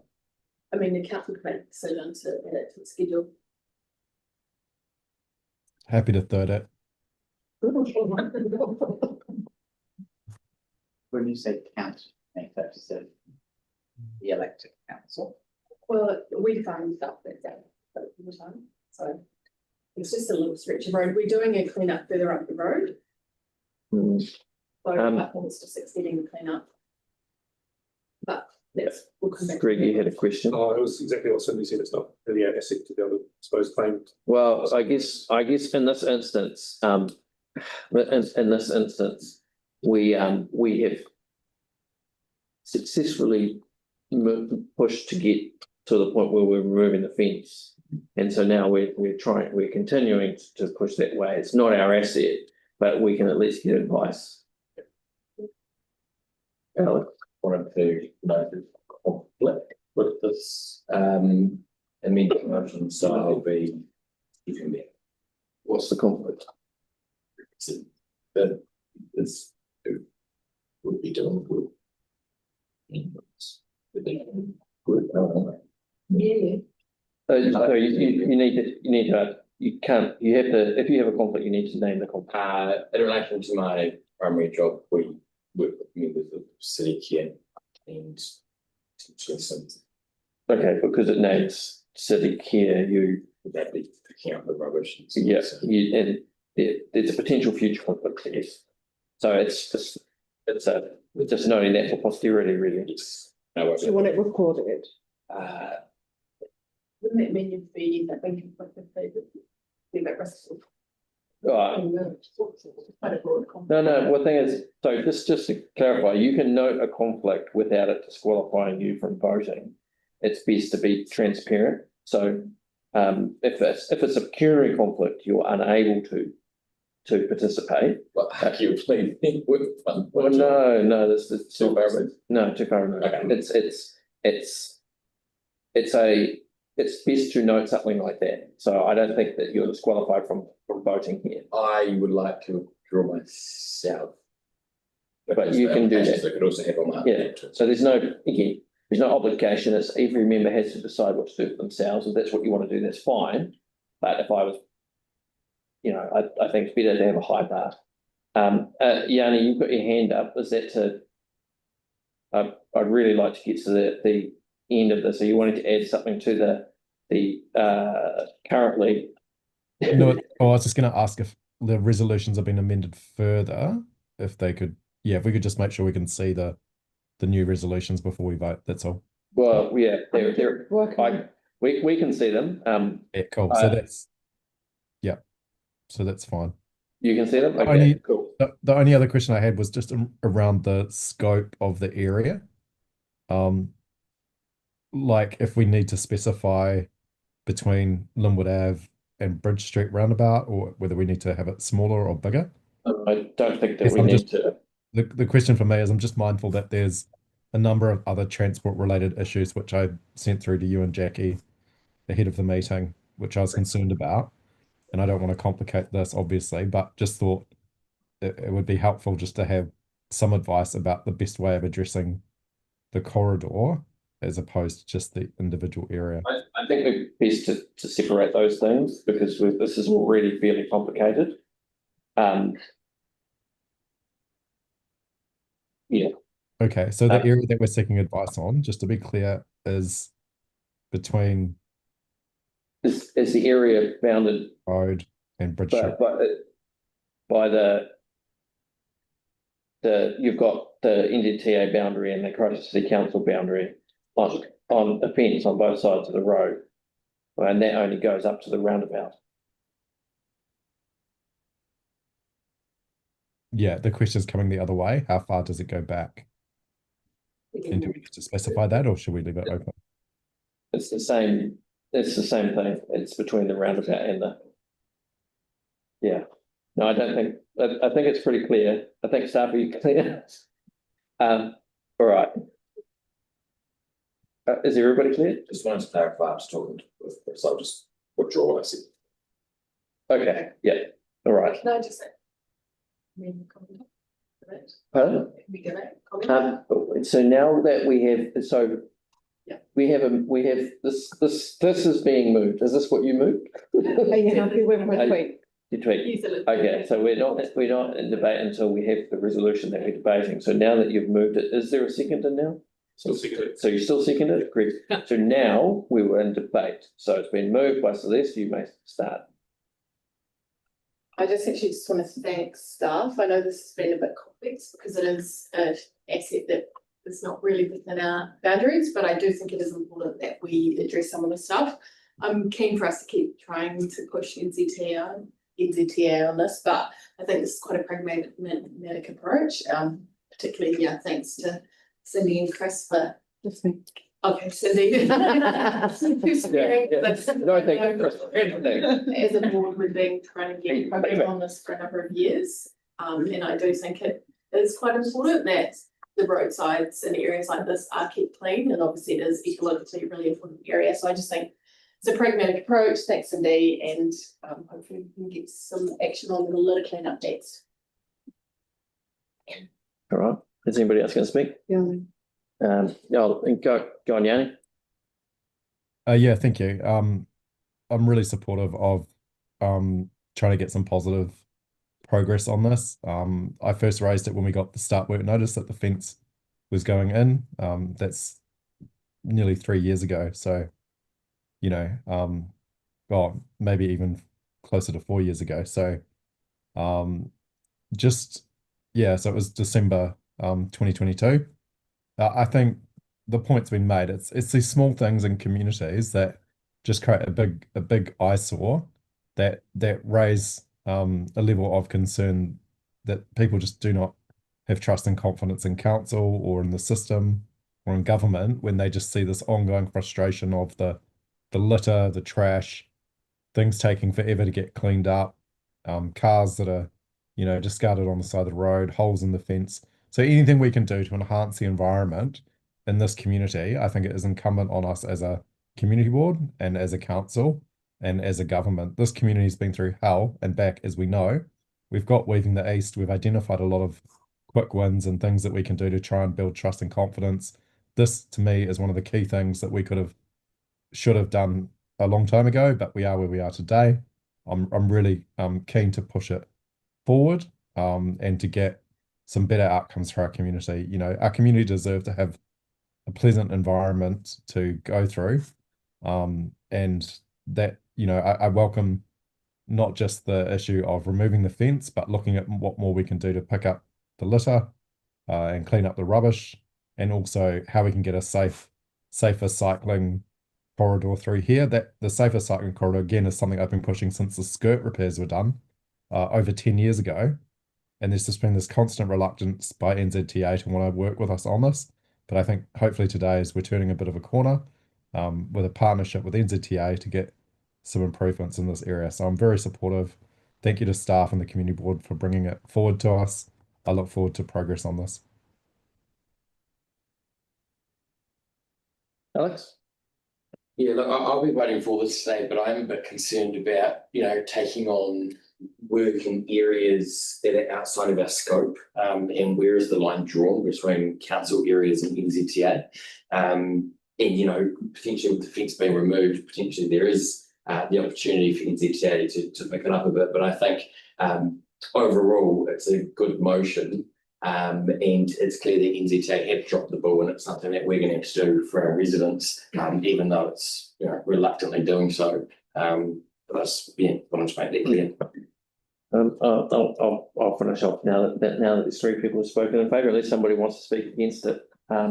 The thing is that, so we wouldn't do this without the Better Off funding. You know, it's one of those things. I would ordinarily would be using funding for something like this, but it is an opportunity to actually make our community better off with a little bit of funding.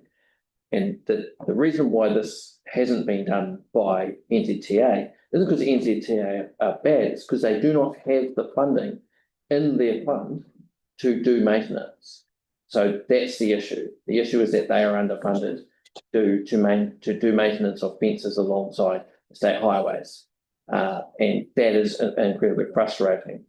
But there is hope that our relationship, and this is a partnership, they are going to be contributing to this when they manage to find some funding to contribute toward this. Council are going to be contributing towards it too, as long as everybody votes yes. And so there is hope, and there are other things that we want to do in this corridor. And there are people who understand our perspective and the NZTA and want to help us out east. So yeah, with that in mind. Just add one thing that has been touched on.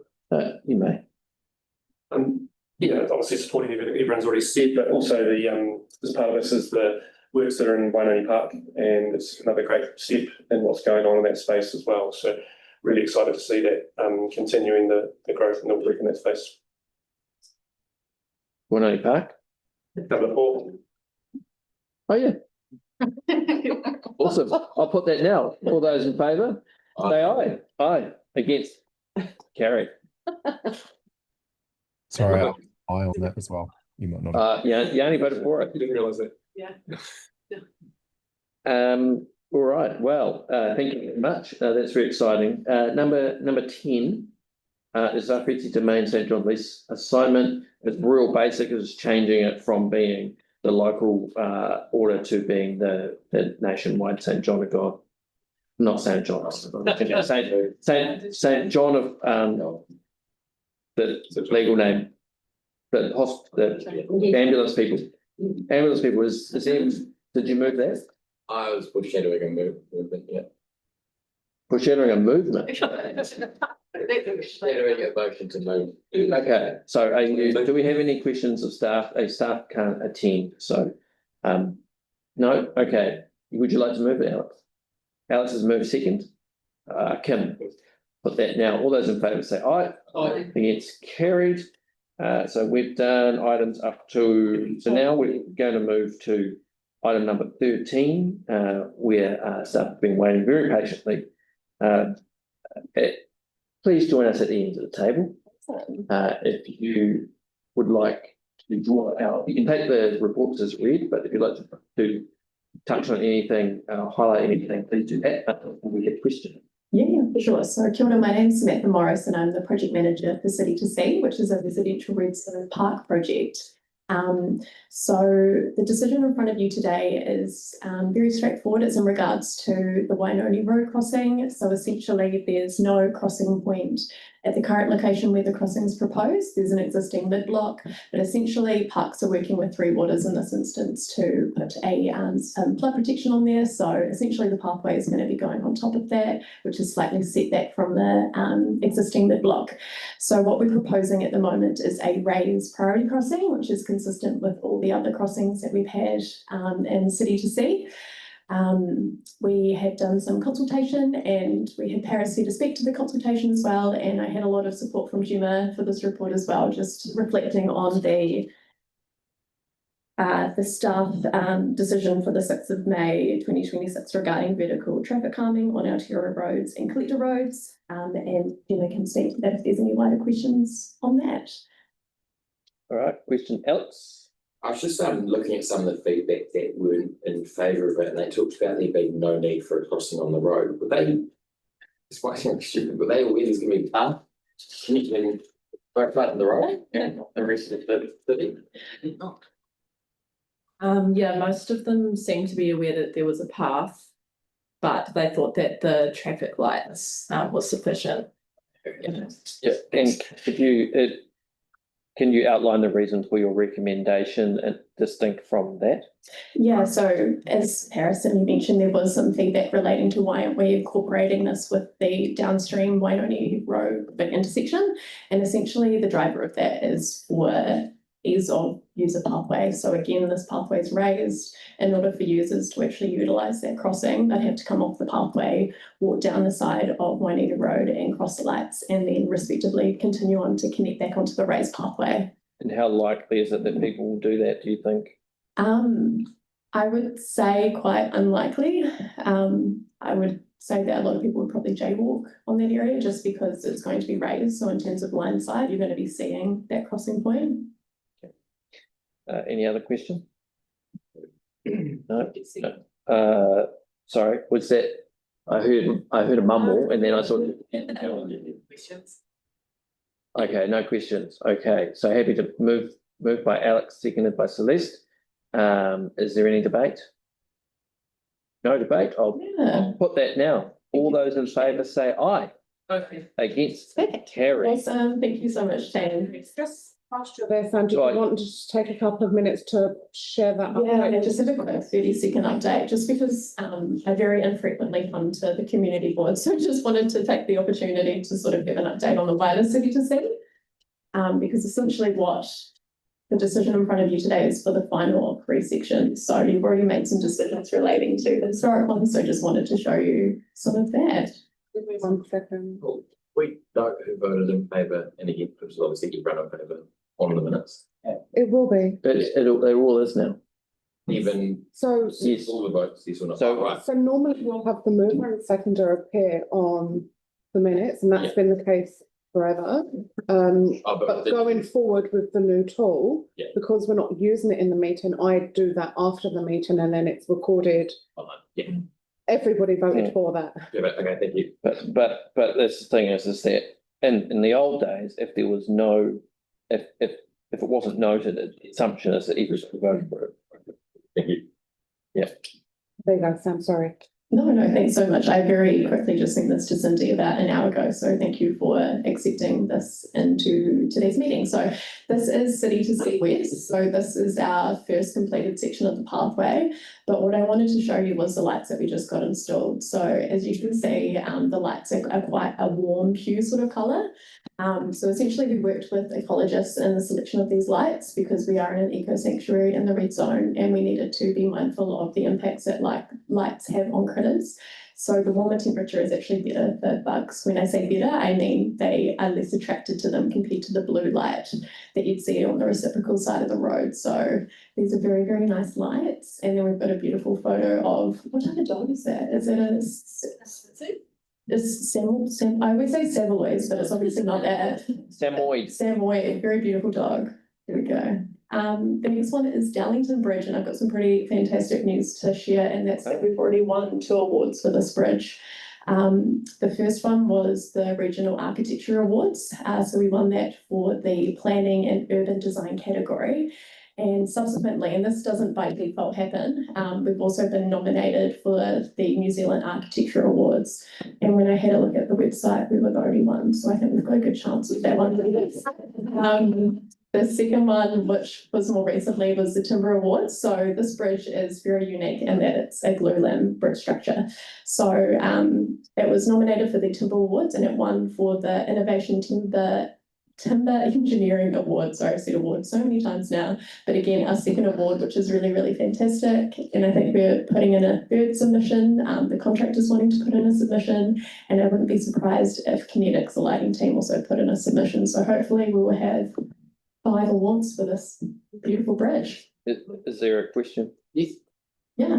Sam, I noticed that the bridges are called Midway, the Snell, Avondale. Is there any future initiative to look at giving them different formal names? No, it's just one of the residents associations doesn't like the Avondale footbridge, and we're interested in seeing something else. Yeah. Is there any talk about that? Not to my knowledge, but I can certainly take that back to my team and see if there is any opportunity to explore that. I think the Darlington Bridge, it was requested by the Darlington community to be called that. So I would assume in that vein that the other bridges in similar vein were made on those decisions. But very vainly, this bridge is very, very close to Morris Street, which is my last name. And sadly, they did not adopt the Morris Bridge in this instance.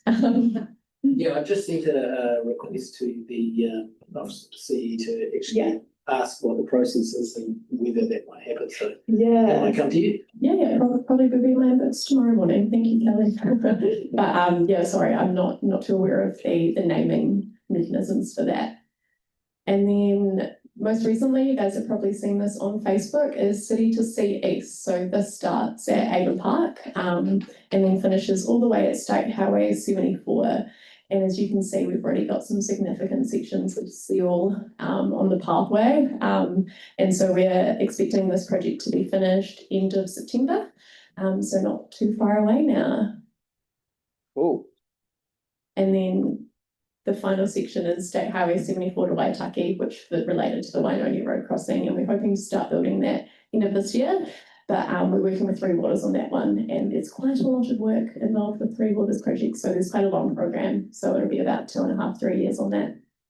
And then done. Fantastic. All right, question? So real quick one, that's really awesome, thank you. So did you say the final section will take 2 to 3 years, or is it just the rest of the work?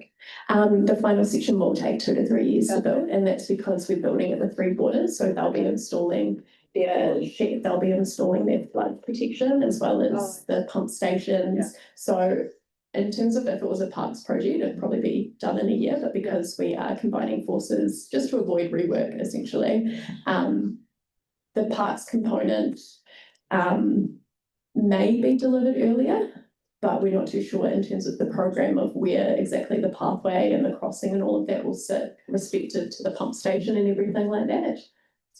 So how far will we be able to get along? Like, because my understanding was the whole thing will be finished by the end of maybe beginning of next year. Yeah, I think we had previously advising dates like that based on the assumption that the parks would have delivered independently of Three Waters, but essentially the Three Waters team have picked up momentum in that space as well. So there was massive benefits for us to combine forces, but in saying that, there's still the temporary stop bank along the existing edge. So there will still be mechanisms for people to walk along the pathway. So it won't be off the cards. Yeah. Okay, it'll be good to get a bit more of an update on that, because I think people will be interested to know just a bit more details since it's changed a bit. Yeah, for sure. And I can understand the tie-ins. Thank you. In terms of how we sort of share that information, what would you sort of expect in that? Would that be through like a community update, like in the newsletter, or? Is there any sort of like probably like what you've shared, just some pictures of, like a very short sort of explanation of the timelines and things? Yeah. It'd be awesome. Yeah, no, I can definitely take that back and do something like that. Yeah, for sure. I know everyone's very excited for the pathway. Thanks, team. Great. Hey, come back. Sorry. Sorry. So the bits that's gonna take another 2.5 years, do you know if it's the section from 74 to Wainoni or Wainoni to Pages Road that's gonna be the longer chunk of it? So the section I was talking to is between State Highway 74 and then connects to the new Waitaki stop bank. And then the section from Waitaki connecting to Pages Road is complete. As I understand, it just needs to be sealed. Okay, so it's the middle piece. Correct, yeah. Right, cool. Thank you very much, Sam. No more questions. Thank you. All right, and we've got item number 14, which is, and is someone happy to second that? Seconded by Mihi. Put that now, all those in favour say aye. It's carried. Yep, that's real basic. It's just, by the way, that it's requested by the principal of the school, who's very happy with the proposal. Now, item number 18, which is the board area report. Is there anything you'd like to draw our attention to, Chris? No, just as Paul said, it's going to be my last area report for a little while. Just probably inappropriate, but say thank you for your support. That's so inappropriate. Thanks to the team for an awesome. Who's steering with me? Goodness me. And back to the chair. No. Chris, sorry, I've been cheeky. Thank you, Chris. And the reason we want to give you sick for going is because we don't want to see you go, but We actually think it's quite rude. yeah, it's very rude. And for the thousands of people watching online, members of the public, we're very lucky to have the best community governance manager in the city, and glad that it's only a secondment for 18 months. So yeah, so no, we're looking forward to having you back soon, Chris. Thanks, you get it. I'm really happy he's going to, because we Yeah, what? see him more. That's a really selfish comment. Yeah. Oh, gee, impugning people's motives is out of order, Jackie. Are we going to get to debate this? Oh, it's unless you incorporate it in the motions. So is there anything in the report that you wanted to? I just want to say it's really great to have the list that is where we can track all the projects that we're monitoring in our plan that we prioritise. And thank Cindy for doing the hard work of maintaining that. it's great to be able to keep an eye on stuff like that. And for all your wonderful work, especially on the strengthening communities stuff, we really appreciate it. All right, well, I'm happy to move that. Oh, yes, of course. Is that all right? Just wanting to know, seeing here the friend camping update at council and the board invited, just wondering when we can expect some sort of outcomes from that or some updates. So the board will automatically receive the monthly updates to the air report. That's what we normally get. Anything outside of that? Well, good news is, even though I'm leaving the Waitai area, I'm very lucky that Freedom Camping has joined my portfolio along with homelessness, so you'll still be seeing plenty of me. So the plan is after that briefing, we're having some discussions in Civic to work out, because my understanding is there's some funding that's been set aside to appoint someone temporarily that can do some of that coordination ahead of summer. And so there's going to be some work on that fairly soon. Great. Very much. All right, did I have a seconder? Yep. It was Jackie. Yeah, I'll put that now. All those in favour say aye. Aye. Against, carried.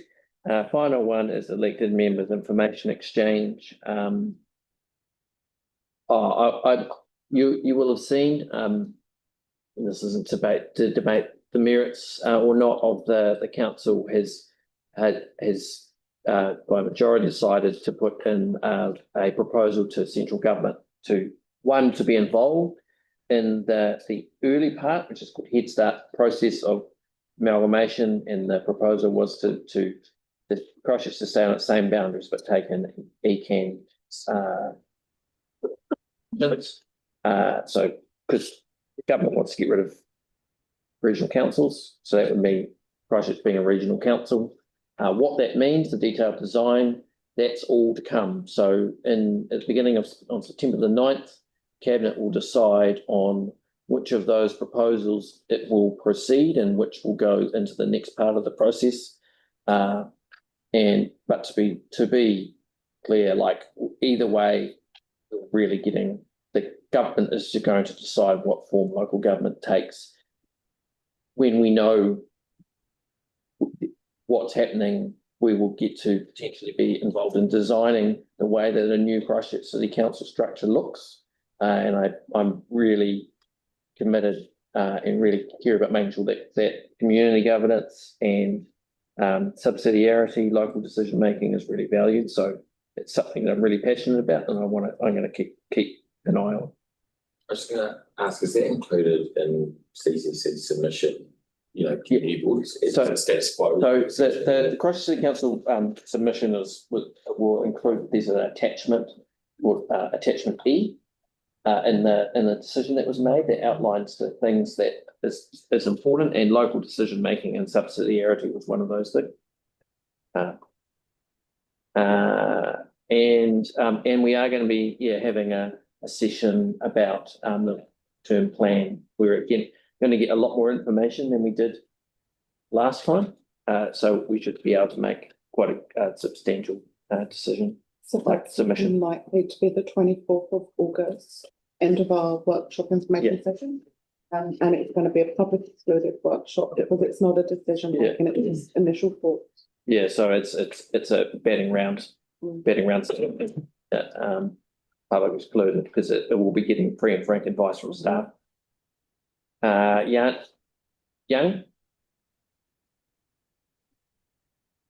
Yeah, thank you. So just wanted to share that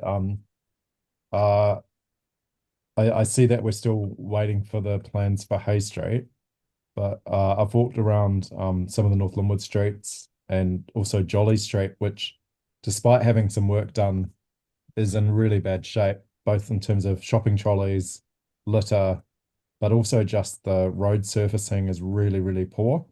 And there's lots of cracks in the concrete. There's lots of alligator cracking. So I'll circulate some photos, but I did think as a board, it might be quite good for us to actually see if we could go on a wee walkabout of some of the streets in our area, just with transport staff, to get a sense of what they're doing. I think what's concerning about Jolly Street is it just had a whole bunch of money spent on it, having something done down the middle. I think it may be one of the three waters, but as a result, it's left the surrounding surfacing in a really bad way. So yeah, I thought it was really good having that briefing with transport. But we could have had a couple of hours longer. But whether there's a chance to pick up on some specific areas that we're interested in, I think it might be quite useful.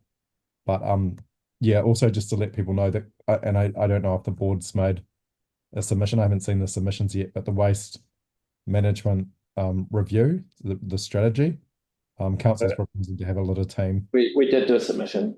Yeah, that's great. So hopefully we can get some progress on just getting some a different way of doing things in our community to clean it up.